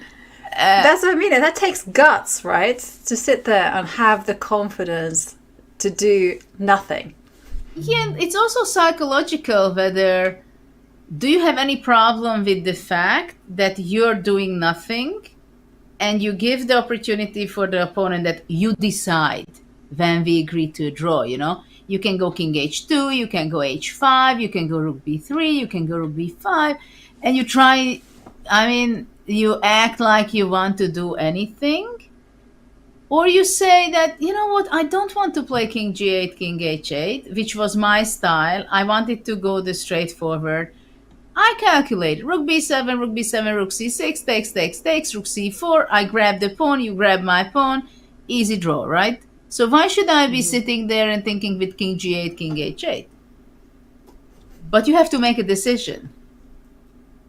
So it's a matter of taste also, and matter of style also, I believe, that which one do you choose and if you have any problem psychologically with it. But she went down in time behind for the first time maybe in the game. Yeah, she's gone down to under 12 minutes and well, she's she's picked up the king. This is her style. And interesting enough, she didn't slide it over to g8. She just moved it to h7, and now Lei Tingjie has an additional opportunity. She can actually play queen to d3 check and drive the king backwards. Whether she'll want to do that or whether it does anything remains to be seen. But definitely something that Lei Tingjie will consider and will use some time on. At the same time, after king h7, for example, rook c6 or rook exchange on b7 and rook c6 is not an option, because then queen d3 check first, and after that the rook captures the pawn on d7. So it is very clear that after king h7, in the next move, black has no other choice than only to use her king. So any move will happen, king h2, h5, whatever, black has to move with the king. There is no other choice. While in the previous position, the king on h8, then there was another choice to play rook c6 after rook b7. Yeah. Yep, as you highlighted, because of this check, black can only shuffle their king. It was also possible, if you put the king on g8, that you could try to untangle with queen f8. Yes, but you don't want to allow white to capture, to get two rooks for the queen. That's not what you want, because that can be dangerous only for black. You don't gain anything, but you can lose, maybe even the game. Oops, that was my bad. I'm okay. So I've refreshed It's what happens when you click random squares. This is also one of the reasons why I struggle a little bit when it comes to online chess, because I'm not that controlled in my mouse. And Judith, have you ever played online chess before? Like, obviously, you must have done before in the past, but in terms of competition... No, to tell you the truth, I was playing online chess, even giving simultaneous exhibition back a few decades ago. Well, not few, but okay, 2 decades ago, a little bit more than that, when Kasparov created his website. And they asked me to do some events. But I had some bad experience. At the time, they were not so aware of filtering out who is watching, who is talking, what are in the chat, and it was not so funny. It was I found myself that somebody acted like me and saying things in my name. So after some time, I was just not reacting, saying, "Sorry, guys, I'm out of here from the chat because I'm going to be only playing Blitz with you." Because there is this guy who is acting in my name, so it was very confusing, and so I had this bizarre experience, and I was very careful to play online. So I was not even a player who was practicing online for training games or anything like that. I always had trainers or training partners around me, so I didn't need it that much. And basically the online chess events, serious and nice and good events, came in basically around COVID. Before that, there were also some events, but really actively, it's in the last 3 years practically. So I have no experience. I don't know what is the feeling of it to play from home, to have a mindset of a competitive atmosphere creating at your home, and not to talk about the e-sport way where you're sitting at the same table with your opponent, but actually you don't see each other because you have this screen in front of you. So that is something very, very new for me, and I don't know how I would be dealing with that. Well, there's new things at play when it comes to the online world, and certainly being good with the mouse and being good at technology, being fast, is very important. And also just accepting that sometimes the internet gods smile on you and sometimes they don't. Sometimes you will be victim of a lag, or you'll be victim of a mouse slip, and sometimes you're going to win those particular games. And we do see H5 on the board, but I did want to ask you, do you sometimes bring out your phone, your iPad, and just play an online game anonymously? No, you will not find me with my name or anonymously either.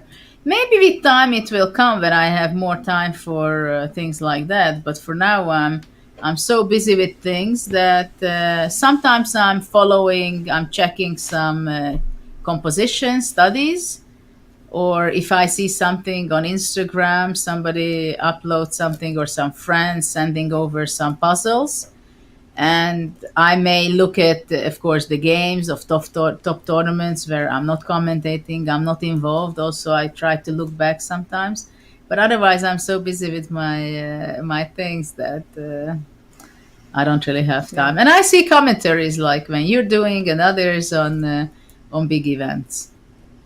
Mm-hmm. And talking about upcoming events, what are your plans, Judith? Tell us more.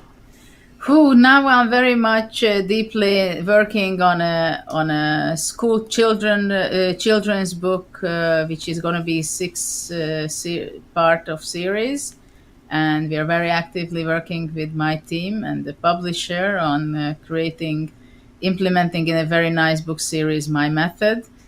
It's basically using chess and the chess patterns, very basics, the rules of chess only, but mainly the algorithm. And we have the chess palace, we have very nice graphics, we have every piece being a character. So it's a skill building for a group of age between 4 to 8. And so that I'm very much involved, many hours daily I'm working on that. And of course, I'm preparing a lot for the next Global Chess Festival, which is going to be in October, mid-October, 14th and 15th. It's going to be on the 15th online, 14th is going to be in Budapest, so that's a new form of doing it. And apart from that, I do commentaries, also mentoring some Hungarian youngsters, and many, many other things. Yeah. What about you?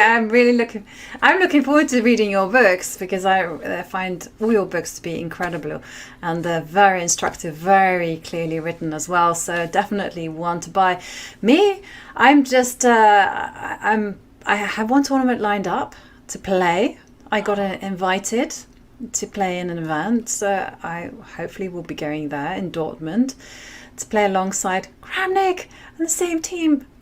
The team is called Chess Pensioners, so I must be honest, wasn't completely sold on the name, but okay, it's still enough to be on the same team as these legends. Yeah, if you're a pensioner with Kramnik, that can be acceptable, I guess. Exactly. And then there's a commentary happening. It's a lot of chess commentary with a lot of wonderful co-hosts like yourself. But for the time being, I am covering all the Women's World Championship games, and I'm super excited about that, because I can't wait to see whether we'll have a new world champion or whether it will be Ju Wenjun, who is 4-time reigning Women's World Champion. And in the meantime, we did see some moves, and well, apparently, just to rewind, so King H7 was played, and Lei Tingjie responded with H5. And with H5, would you believe it? A new line was unlocked. It sounds like a computer game. And new level unlocked. Congratulations. And there was an interesting line that Black could have played Rook takes Rook. And after Rook takes Rook, and it looks like there's a lot of pressure on the D7 pawn. But get this, Black could have played Rook C3. And the point was that the point is after Queen takes D7, Queen to F6. This is these lines courtesy of Bick, and Queen D1 would actually fizzle out into a draw. But it's a more comfortable draw because Black has broken out. So as it stands, that line was not played, because I think Rook C3 is a very difficult move to play unless you're forced to play it. It's much easier just to kind of keep that pendulum swinging backwards and forwards and maintaining the same pattern. Ju Wenjun just retreated her king to H8 after H5, and now Rook 2 to B5 on the board. But I'm sorry, I still don't understand that. I mean, if you want to give up the D7 pawn, then force the exchange of queens. Then there is no reason to keep the queens on the board, I think. So, so this is a question, right now. So we were looking at lines like Rook takes Rook, Rook takes Rook. No, it's not possible now because of Rook to B8. Well, maybe it is possible. But Rook C6 is possible. But Rook C6 is certainly possible. And this is where we were looking at Queen takes D7. I just don't understand why Black... Are there any other moves? Are there any other moves than Queen takes D7? Nothing. That I'm just looking at this and I'm thinking that there's nothing here that I would be comfortable playing with white. Well, maybe Queen D4. Yeah, but you take a step backwards, and I feel like Rook C7. Rook C7. No, Rook C7 would lose. No, Queen B6. Yeah. Rook C8. So there is that. It's not losing. Sorry. It's not losing. Not. But okay, Rook C8 takes Rook A7. And you also have moves like. I was just wondering whether. No, Queen A8 is not going to work because of Queen takes D7. The same issue. I've blundered that already. Nothing has changed since. Yes. Yeah. Yes. Yeah, I would have just played this earlier, but yeah, you can go Rook C7, Queen B6, Rook C8. Very I'm done nice with the draw. Look question. at this. Queen d6, rook c6, queen d4, rook c7, queen b6. What a beautiful repetition. Oh yeah, Series of Hang on. 3 moves. There. Yeah, yeah. Back again. Beautiful. Hang on. Not a simple And simplification. black simply goes Yeah. up, down. Oh, hang on a second. Black is also going up, down. Yeah. And in the middle. Wow, that is a very nice line. But okay, the big question for Ju Wenjun, does she want to disturb the harmony of what she's done so far? I mean, doesn't matter can what she simply just go king h7 or king g8? One thing is for sure, she has to start playing a little faster because she still has to make 8 moves. 9. Yeah. So She certainly does. And I also have one line, which is like Rick given to us by Bick. He is on fire today. He's spotting all the forced draws. Rook c4, rook takes, and apparently it's the only move, and queen a8. And wait 1 second. We actually have rook takes rook on the board. Let's refresh because we could be heading down into this line. So rook takes rook, and queen instead f6. queen f6. Breakout initiated just when you thought it was going into repetition town. No. Lei Tingjie and Ju Wenjun fighting it out. Well, I tell you how it's going to be a draw. Rook d7, rook c3, rook d8 check, king h7, queen f8. And finally we're gonna reach the rook endgame. Or did I blunder something? Apparently, yes, you did. So I thought it's a draw. If queen b8, queen f3, I thought it's... I'm guessing rook f8. Ah, rook f8 you have. Uh-oh. That I Yeah. blundered. And queen b8. Trouble. No. Trouble. No, on this the is back why I row. don't... You see, you can always go wrong. If you simplify with the rook endgame, you don't go wrong. It's just a draw. That's true. The margin of error is a lot less in the So after rook ending, but d7, maybe she wants to go rook f8. Of course. Rook f8. rook Not f8. And there's a threat against the f2 pawn. Maybe the queen is coming down to f3.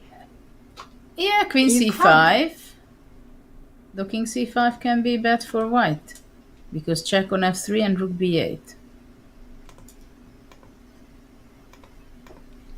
But still, everyone has problems, right? So you could just hide your king on h2 and say, you leave the 8th row and I will come and occupy it with some Also a danger. draw. Also a draw, yes. But not repetition town just yet. The players are moving towards the 40 move, and once they pass 40 moves, then they can offer a draw. And as we learned from Daniel Naroditsky, you've got to make eye contact. Also, before playing out a repetition, you've got to look at your opponent and kind of go, are we on the same page? Yes. And if they look back and go, absolutely, then you can proceed with your repetition. You know, it's interesting that I don't see the players looking at each other too much. They don't have eye contact. They look at the board, but not much on the opponent, which is quite strange because I think when Dink played, they were more with Nepo. They were more looking at each other. Do you think that's because these two, Lei Tingjie and Ju Wenjun, they're friends? They've known each other for many years, and so Are they they friends? need that distance. Yeah, they certainly behave like they're friends off the board. I mean, right at the beginning, the two were posing for a photo shoot, and they just collapsed into laughter, and it looked very, very friendly. Like they couldn't quite take each other seriously, and somehow or other, I suspect that they're not looking at each other just because they want that professional distance. Maybe. Maybe. Did you ever have to play close friends, your sisters? Well, when I was playing with my sisters, we very rarely were playing it out. That was my mother's wish from the very beginning, that, okay, we can be fighting with everybody, but we don't fight even on the chessboard with each other. So 90% or 99% of the cases, we were just making draws, which was illegal, right? To make prearranged games and make a draw, but it was simply part of the sport. That sometimes people made a draw, so this was somehow very clear to us. And a few occasions that we were playing each other with friends, I don't think I ever made draws just like that. Because it doesn't make any sense to me. Like, I was always playing the games out, and okay, I was playing with friends, I was playing with people who I was training with, but we always played. It was maybe once seconds? or twice. Actually, I did not have many seconds. I had Psahis, and I think that's it. Oh, okay. Sahis was your main. Yeah. Second. In the midnight. Well, the first time he was seconding me, it was when I played against Boris Spassky. That was a match in '93. Because I met him in '92. We were playing, there was a tournament organized by our sponsor, Joop van Osterom, who was a big chess lover. And there were no tournaments for us. And they said, okay, no problem. Let's make a tournament. And then that's where Psahis was also was invited, and Gulko and Sachs and some good names, and there we became friends. And then when I played against Spassky, I called him that if he's ready to be my second. And then later on we worked together for quite some years. But usually I was making my home preparation at home. And at the tournament already, I was not necessarily feeling so comfortable. I was not so much on the side to have coaches. And F4, look at that. I know. I was just going to comment on this move. I mean, it was entirely unexpected because, queen and rooks are on the board. It's all to do with piece activity and king safety. And Lei Tingjie, she's broken one of my golden rules, which is protect your king at all costs in these type of endings. I think she gets away with it. Not I think she gets away with it. She definitely does, because the queen and her rook are so active and black's king not particularly safe. But from now on, Lei Tingjie has to tread. Oops, and there I am again making random moves. Apologies. I meant to click on an empty square. And yeah, rook c8. She has to tread cautiously because black is threatening rook c2 check. It's a good question that who is playing for a win this game. What feeling do you have? I have a feeling that Lei Tingjie is trying finally exchanging the queen, offering a queen exchange. I don't know. Somehow with f4, I suspect that it's Lei Tingjie trying to just get the better half of the draw. Yeah, but now simply queen exchange, then go rook c5, g4, rook c3, and finally they can agree to a draw. Mm-hmm. And Vex asks, I guess arguments were solved with chess in the Polgar household. Yeah, we played a lot and debating on the chessboard. We had many tournaments, blitz tournaments at home. 3 of us and inviting one more person. And how did they work? Were they kind of like, did you have like the first one to 5, the first one to 10? No, it was round robin. Let's say we are 4 of okay. us, and we made round robin of, I don't know, 4 games, 6 games with each, or only 2, depending how much time we were spending on that. And what was the atmosphere like? Were you guys trash talking with each other, or was it just very civilized competition?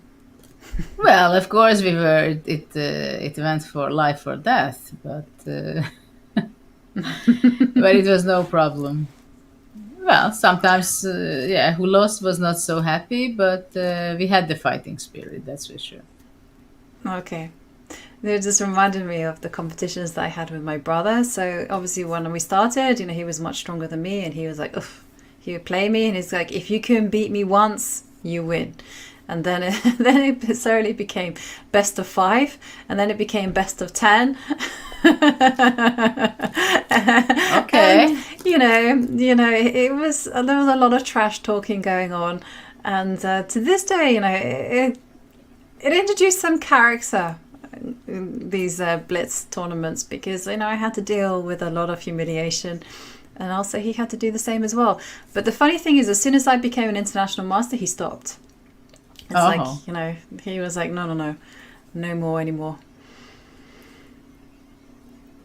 And do you think the queens will come off? Well, I don't think. Or the queen has to take a step back to F8. No. But it's just the fact that Ju Wenjun hasn't made a move, and I wonder whether she's thinking about Rook C2 check. Would that spoil everything? Rook C2? No, actually, Rook C2 maybe is the best move. I don't know what White has in mind. Maybe King H3 is possible, because if King F3, Rook C3 check again. Yeah. King H3. At least the king has been driven farther away. No, I would just play. Black cannot win. No. I think she should just go queen takes d4, move before, takes, rook c5. Okay, so just take this. And she took rook it. Takes. Rook c5, g4, and let's go e5.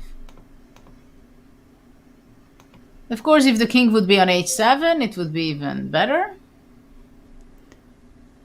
Okay, well, we have some moves. So she's done everything except no e5. So let's queen takes queen on the board. King g8. G8. Which makes a lot of sense. Move 37. But I just don't understand one thing, if Ju Wenjun wants to go into this simplification rook b7, why didn't she have her king on g8 on the first place? Right? You try to make your setup in a way, or what was, I don't know. No, I was thinking about when to do it. So when she started with his king h. So if we go back in time to h4, this is the time you're suggesting. Yeah, and this is something, this is something that you have to decide. Can I go king h8, king g8, or I go rook c6? Mm-hmm. But it's or takes and rook c6. But the best thing is to make a decision and to stick with that, and then you don't spend so much time. You just you just go and play because it's a draw. Oh. And this can happen that this is a draw. Eventually, you change your mind.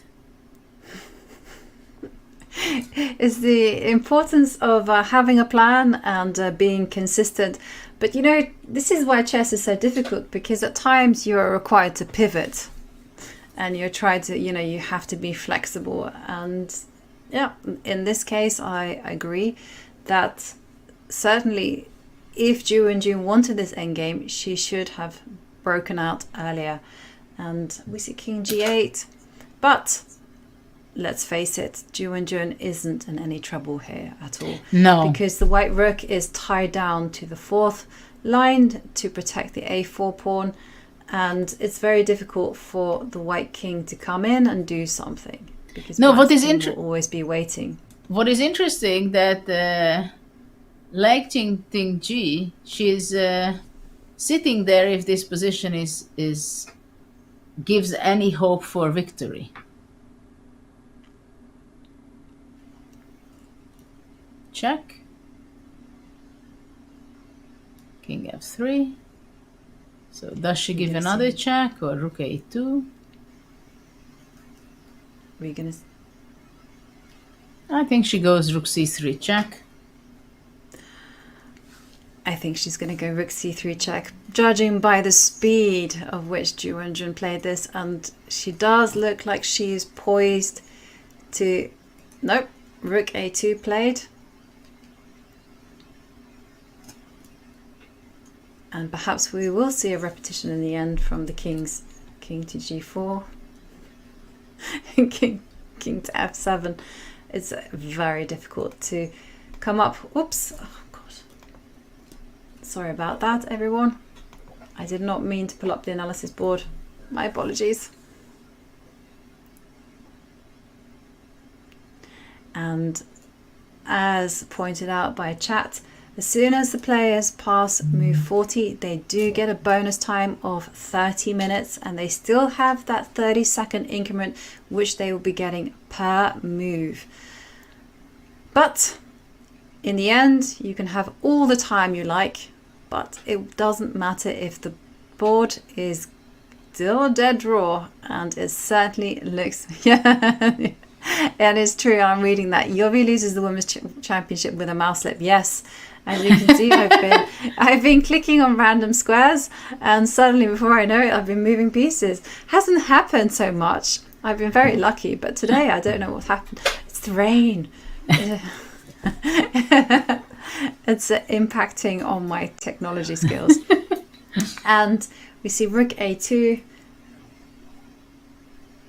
and the players, once they pass move 40, I wonder whether they'll offer draw or whether they will find a repetition, because there's just complete standstill in this position. The rook on a2 attacking this pawn, the white rook forced to defend. It cannot leave it at the 4th row, and that means the only piece that is mobile is the king, but the king is going to get blocked at every single avenue. It can't cross to the 5th row. It can't also leave protection of the g3 pawn, and if it gets to g4, it doesn't have a forward destination, as it has no avenue to enter the black position. Yeah, it's interesting for how long they want to play this out, and I mean, both know that it's a dead draw, but I'm curious how Lei will be entering into a draw. You see, she's like holding her hand. If it's like anything special she can figure out. She does look like she's pulling her hair out, desperately trying to figure something out. The impression she gives, it's like, wow, let's calculate. Let's calculate all the sharp lines. And King g4 played. But did you take a look at Ju Wenjun's posture? I mean, she was sitting back in her reclining chair. Yeah, it's like... And it was just like, you know... The day is done. Exactly. Why are we here? And King g4 and some... Did Lei Tingjie just offer a draw and walk away? I mean, because did you see the look that Ju Wenjun gave? And mediocre stream asks, how many calories do you burn a game playing at this level? It's funny, but you can burn a lot of calories just through the nervous tension and the energy. I remember at the Isle of Man one year, I think some player had burnt like 1,700 calories just through playing a game of chess. Well, in some games when I played also, I lost a few kilos. I remember in some specific games, you may even lose 3 kilos or something. I never did that much, but a long, tough, exhausting, stressful game, 5-6 hours, it can be more stressful, and you burn more than playing a tennis match. And I completely agree. Sounds strange. But somehow or other, after doing some physical exertion, yes, you're like physically worn out, but you still have some kind of capability. But after a very tough chess game where you've been working hard for 7 hours, you just tire yourself out. You just cannot do anything. I've had moments where I've just literally gone back to my room and just looked at a screen, watching the most brainless thing on television. And we see Ju Wenjun. What is she playing? Rook A3. I just don't find it too promising that they spend so much time on this part of the game. I don't understand why not King F7, if already. I mean, this way, I would also go on. Rook E6, Rook A4, King F5.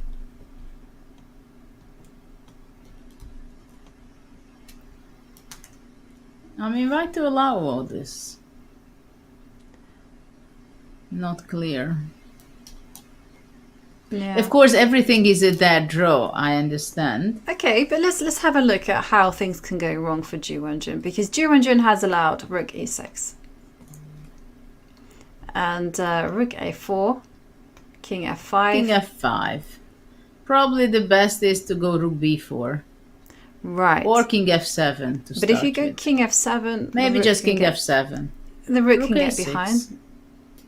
Exactly. This can be annoying. Rook A3, G4.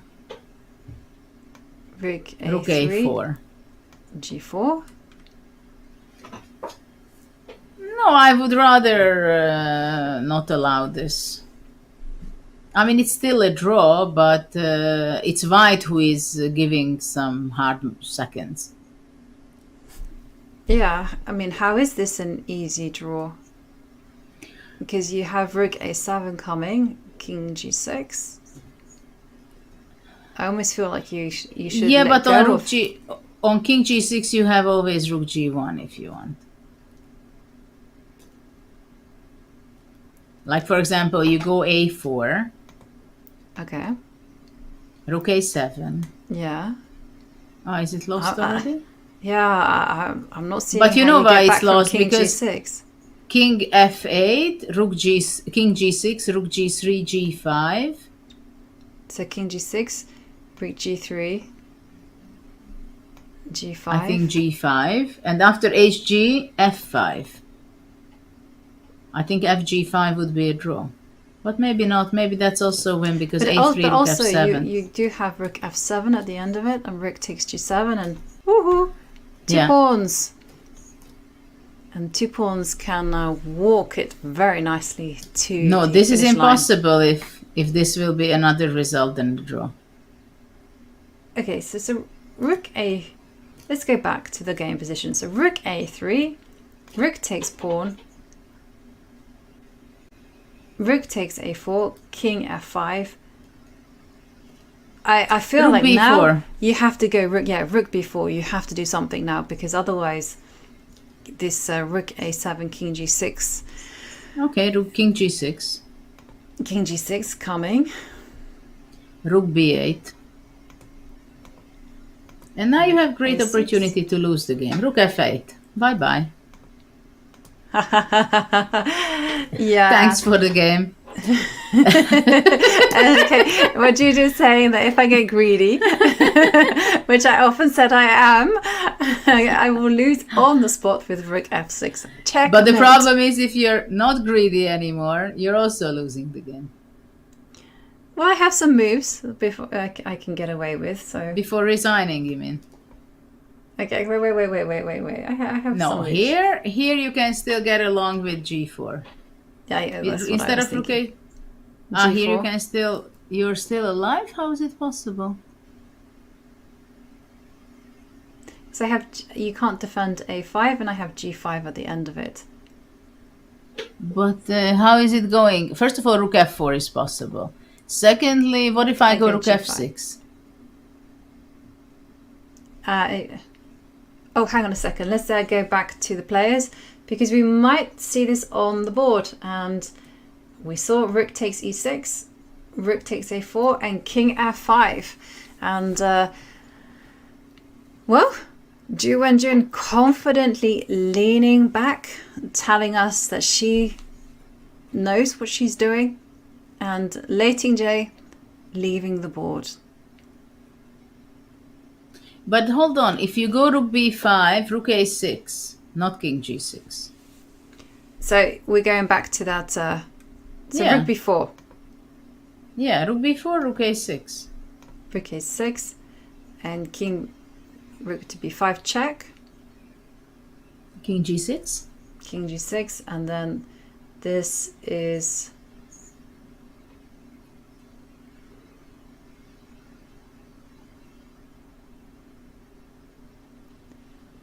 Feels quite scary to me, but I guess one should abandon the defense of the a5 pawn. Well, I understand, but it's going to be one extra pawn for Lei. And for why are we sitting here? Moreover, why they are sitting there when they have... You see, this is the kind of wasting energy. Very important, very highly valued energy. When you have 3 more games, this is a mistake, for example, by Ju Wenjun, I think. Do you think that she was not straight enough? Of course, it's a draw. I mean, 3 against 2 is a draw.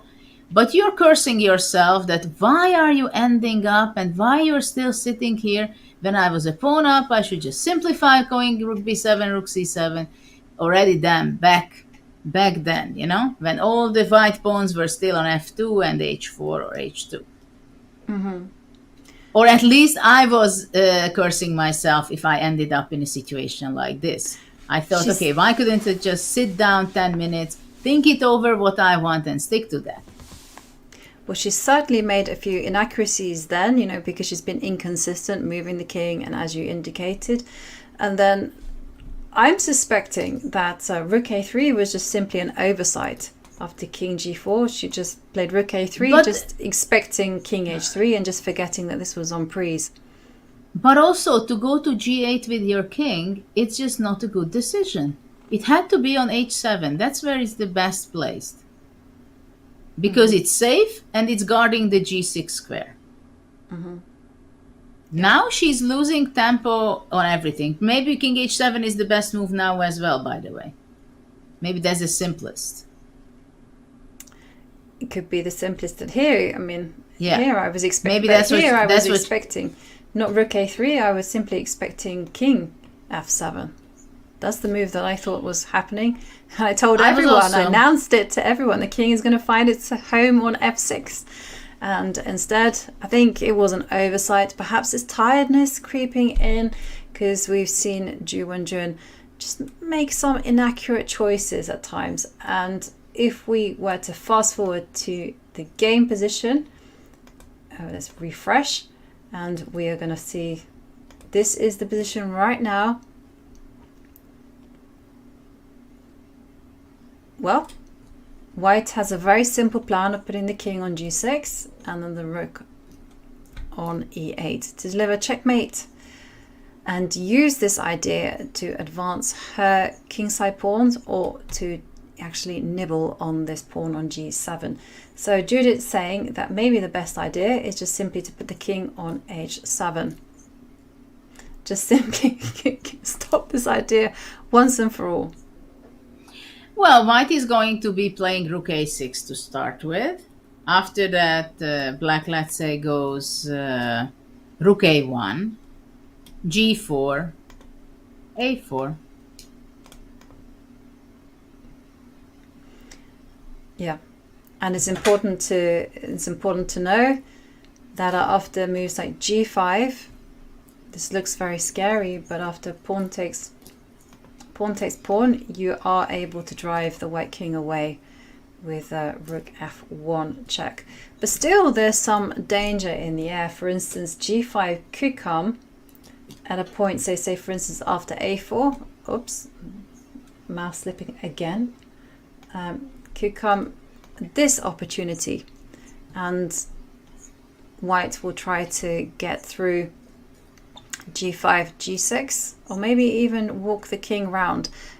It's a dangerous, more dangerous than Ju Wenjun would have liked. And we are going to leave Ju Wenjun there, considering actually just made her move. King moves to h7, just as predicted, preventing the white king coming to g6. Well, we are in for a treat as we find out whether Lei Tingjie will simply just accept that the position is a draw, or will she push for more? Well, we'll find out in a few minutes, because we are going to take another break. So see you all in a few minutes.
Hello everyone, welcome back, and we are in Chongqing, right in the middle of all the action of the Women's World Championship Game 9.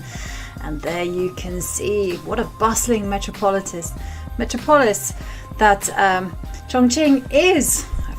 A place that is rich in culture, in geography, and of course in chess, because it is the home city of Lei Tingjie, and Lei Tingjie has the white pieces, but she is in a completely drawn endgame against Ju Wenjun. And here they are playing out their moves. We do see Lei Tingjie put her rook behind the passed a-pawn, and we see Ju Wenjun rapidly respond with putting the rook on a1.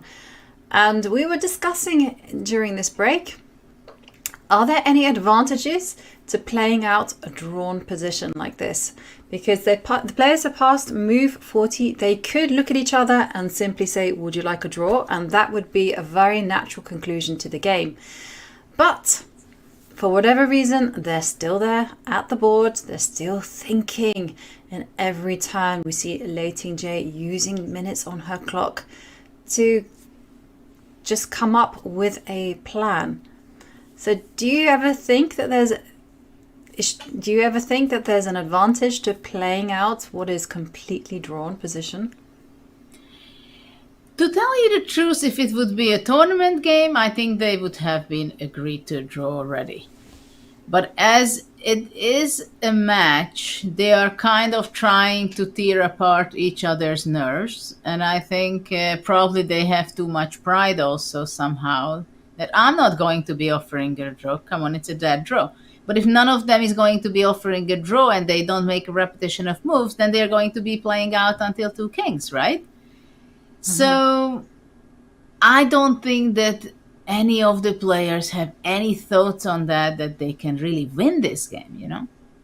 Before King H7 was played, there was a slight chance if black goes nuts and goes crazy and allows king to go to G6 for white, then most likely it's not winning for white, but it could be some dangers and bad seconds and stressful moments for black. But after King H7, you have to make so many serious mistakes to lose the game that it's not on this level. And I have to tell you that if any of the players would make such a big mistake that the game would be decided, I would be even more upset. Because you cannot do at this level. It means that somebody is completely cracking under pressure, right? But it will not happen.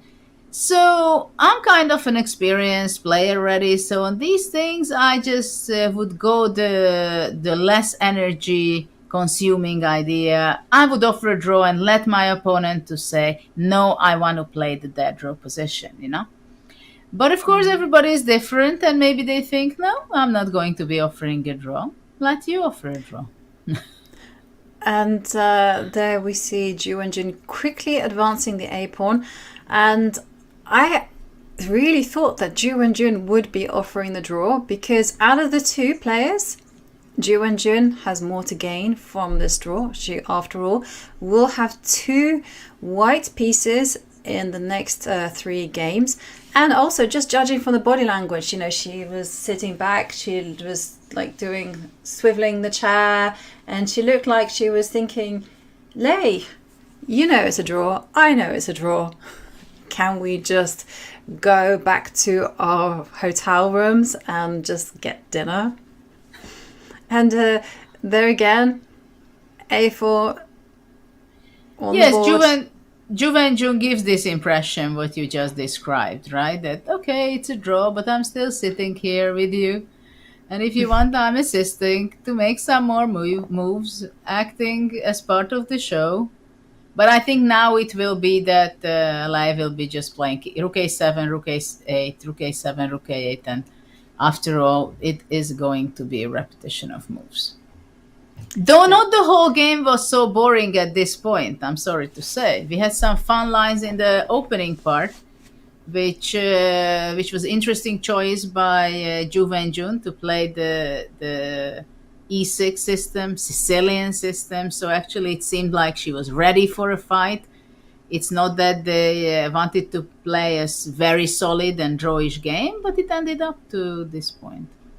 Yes, and talking about those interesting moments, let's revisit the opening, because that was probably the most fascinating part of the game, especially because Ju Wenjun surprised us all. Let me just head back to the beginning.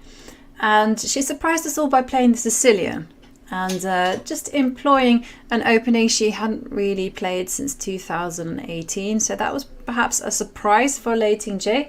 And things got spicy around this point where this pawn attacked the knight, and we did highlight that if the knight dropped back to e7, that would probably be the most embarrassing game that Ju Wenjun has ever done, or embarrassing mistake that Ju Wenjun has ever done, because the knight would have moved to d6, and that would have been an unfortunate checkmate, as the king has got no squares.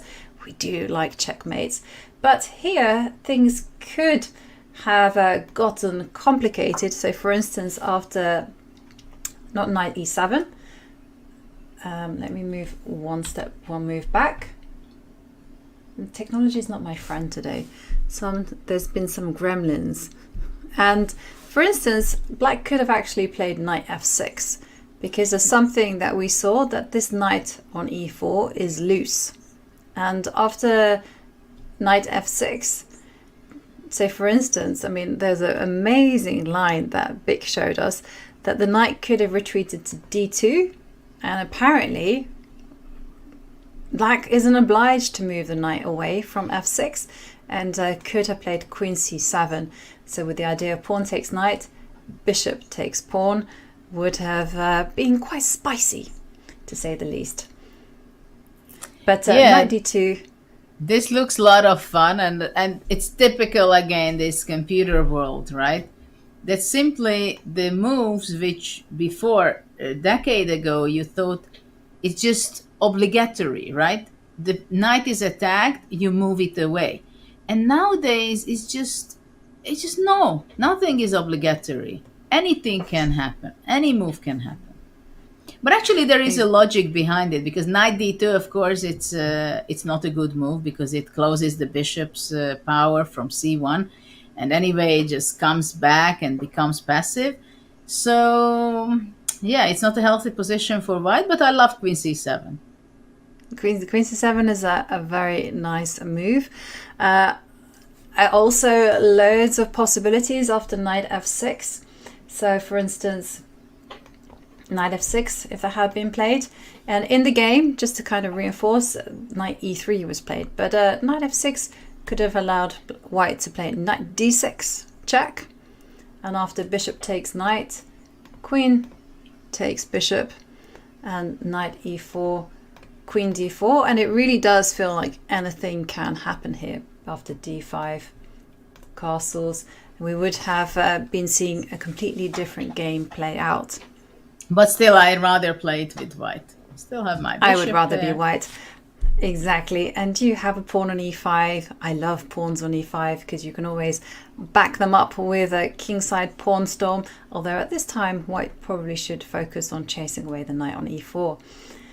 But that didn't happen in the game, because instead of choosing knight f6, Ju Wenjun, true to her style, she went for a more simple approach, and after knight to e3, bishop e3, we saw a position that was simplified, and soon the light squared bishops left the board, and Ju Wenjun managed to find this amazing, brilliant move. Can you remember what move it was? I think it was roundabout. Yes. Here. Yeah.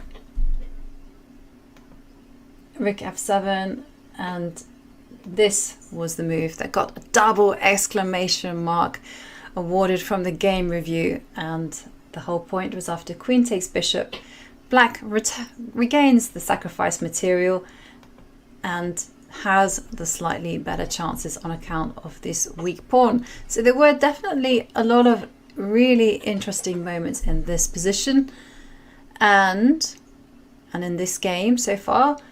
And if we go back all the way to the game continuation, we can just see that, let me just go back, that the players, let's actually recap a few more moves. So we left it at a4.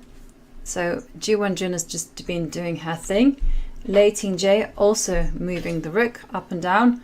And after a3, well, suddenly Lei Tingjie decided that she was going to pose a few problems to Ju Wenjun by pushing the g4 pawn, rook a2, g5, and f takes g5. And so there is a big threat on the board that Ju Wenjun has to be very careful.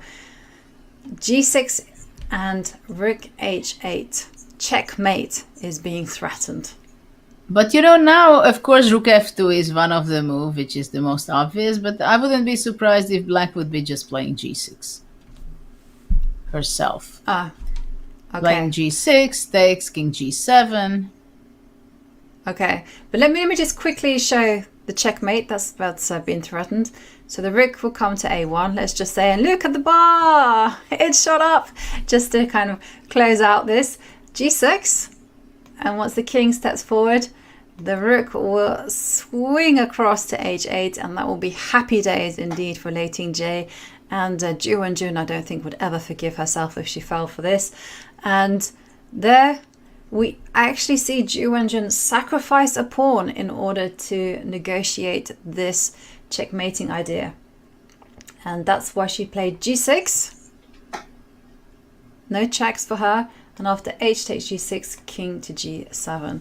So Ju Wenjun's idea is that the rook will come and give a check to the white king whenever that white king is sniffing around on the 6th row. She's going to be pushing g7, and then the only important thing for black is to go king h7. Though rook b2 is also a dead draw, but king g7 I think is more. Mm-hmm.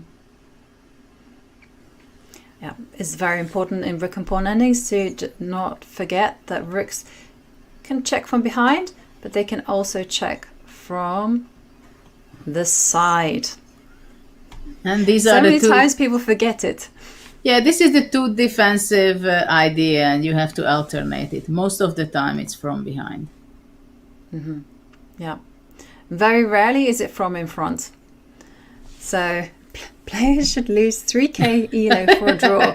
Oh, tough. That is really harsh. Because chess, after all, I mean, it is a draw. It's been mathematically worked out by the computers to be a draw. And you know, when it comes to computer chess and these championships that they play, they're not allowed to play mainstream openings, because if they played mainstream openings, then it would just simply fizzle out into a draw.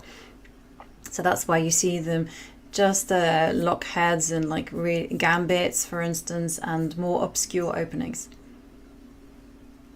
G7 on the board. Okay, so we have a threat. So if Ju Wenjun is careless, we should show this. Rook plays rook a1, and oh my goodness, the evaluation bar moves up again. And that's because the king will come to g6, and there is no way to prevent rook a8. Checkmate. You know, it's interesting that once I played in Gibraltar, and I played against Maria Muzichuk.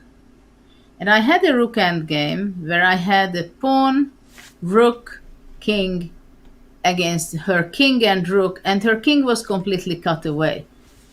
And practically I was studied there, and I had just no idea why she was playing on for like 20 moves until I queened my pawn. And I just couldn't understand it.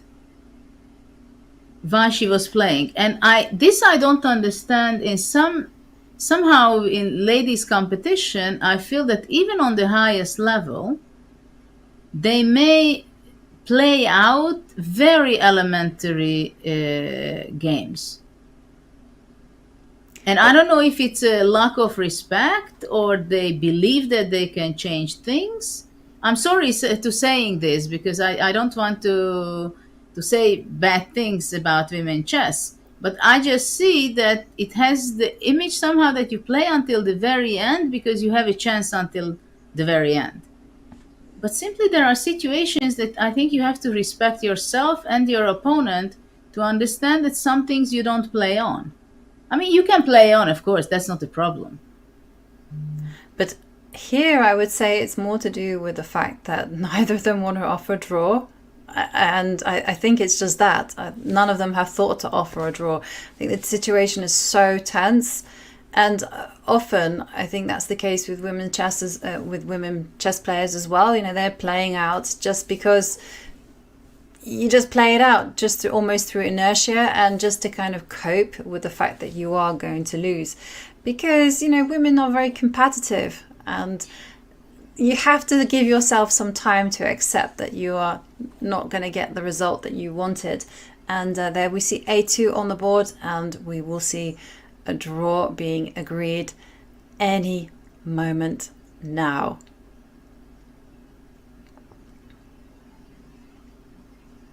And the players are just looking at each other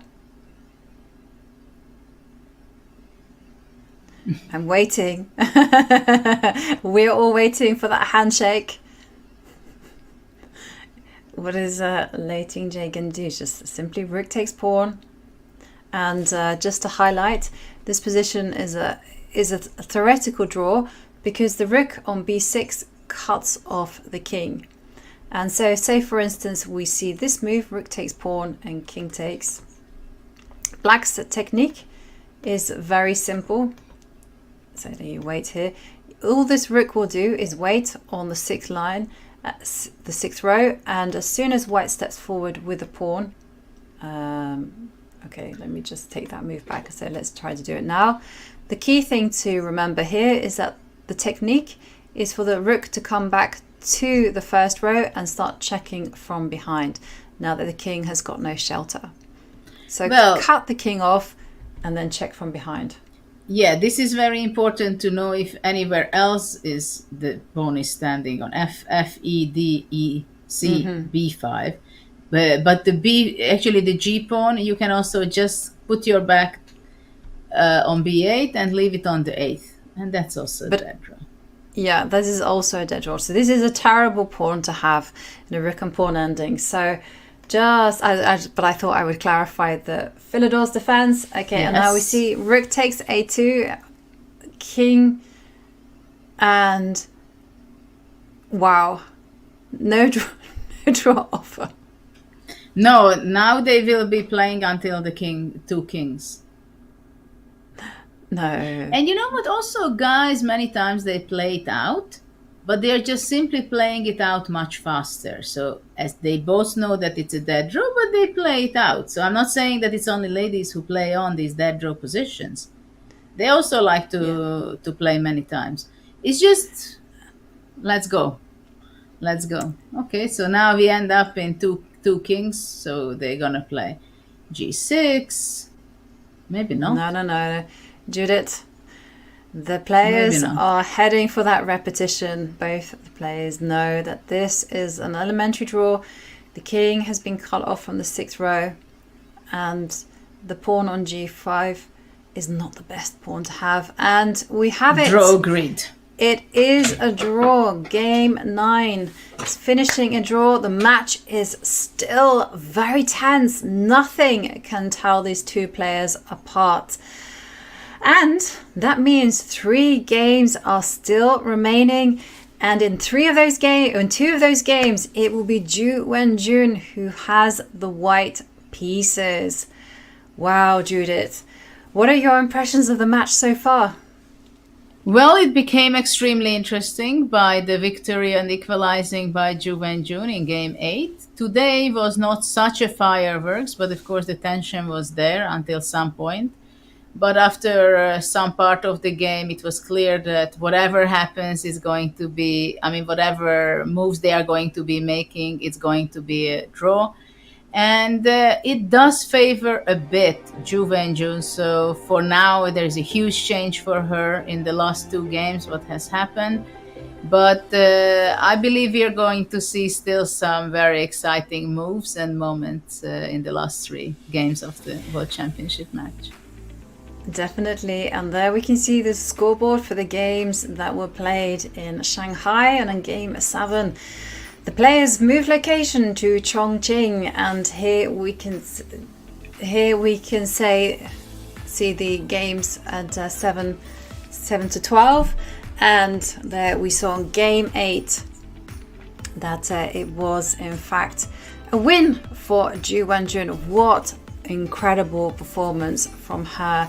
And in Game 9, after the players had a rest day, it was Ju Wenjun who turned up in Chongqing with a very impressive opening preparation. She completely neutralized Lei Tingjie and, as it was, secured a very easy draw. Now, what will it be for Ju Wenjun in Game 10? Well, I don't know what is her strategy, but it seems so that in the last several games she was the one who gave the surprises to her opponent, and I'm pretty sure that she wants to keep this streak and wants to put pressure on Lei, and I think she must feel a little bit more comfortable. Though, of course, nerves are a very big part of the game, especially when you're getting closer and closer to the last games. And but I'm pretty sure she will try to win the game. It's not that she comes to the game and she wants to make a draw and she's just going to be simplifying everything. I think she thinks that every game is an opportunity, so tomorrow is another one. Yeah. And for Lei Tingjie, it's been a different scenario ever since the match has changed location. It feels like Ju Wenjun, she's kind of leveled up. It's been all about her and her missed opportunities. But for Lei Tingjie, tomorrow she has the black pieces. She's playing Ju Wenjun, who gets better and better. What will it be about? Will it just be about neutralizing the advantage of the white pieces? Or will she try to just quicken her pace? Well, I think we can see that she's always ready to sharpen things out, and we see in her game that she's always looking for initiative. Also today we've seen that she sacrificed the pawn. She was not looking for an exchange of pawns, but she rather sacrificed it for very active piece play. And this made the game nicely at the end, that it was just a very nice setup, that the kings were moving back and forth and it was a draw. So I like that in her game a lot, that she's always looking for piece play, for initiative, even sacrificing material in order to get that. And I think this is the danger what Ju Wenjun may have to face, that if she's pushing too hard, then obviously Lei will kick back. Yeah. And well, taking a look at the schedule, we can see the players will be playing one more game tomorrow, and then it will be a free day. And tomorrow we'll be joined by the chess queen herself, Alexandra Kastaniuk, and Judith. I would like to ask you one final question about this match. Do you think the time to start taking risks is now? No, I don't think they are going to take crazy risks. I think they both have to keep calm as much as possible and keep under control. They still, if they can, they have to. The best strategy, I think, to keep playing as they played until now.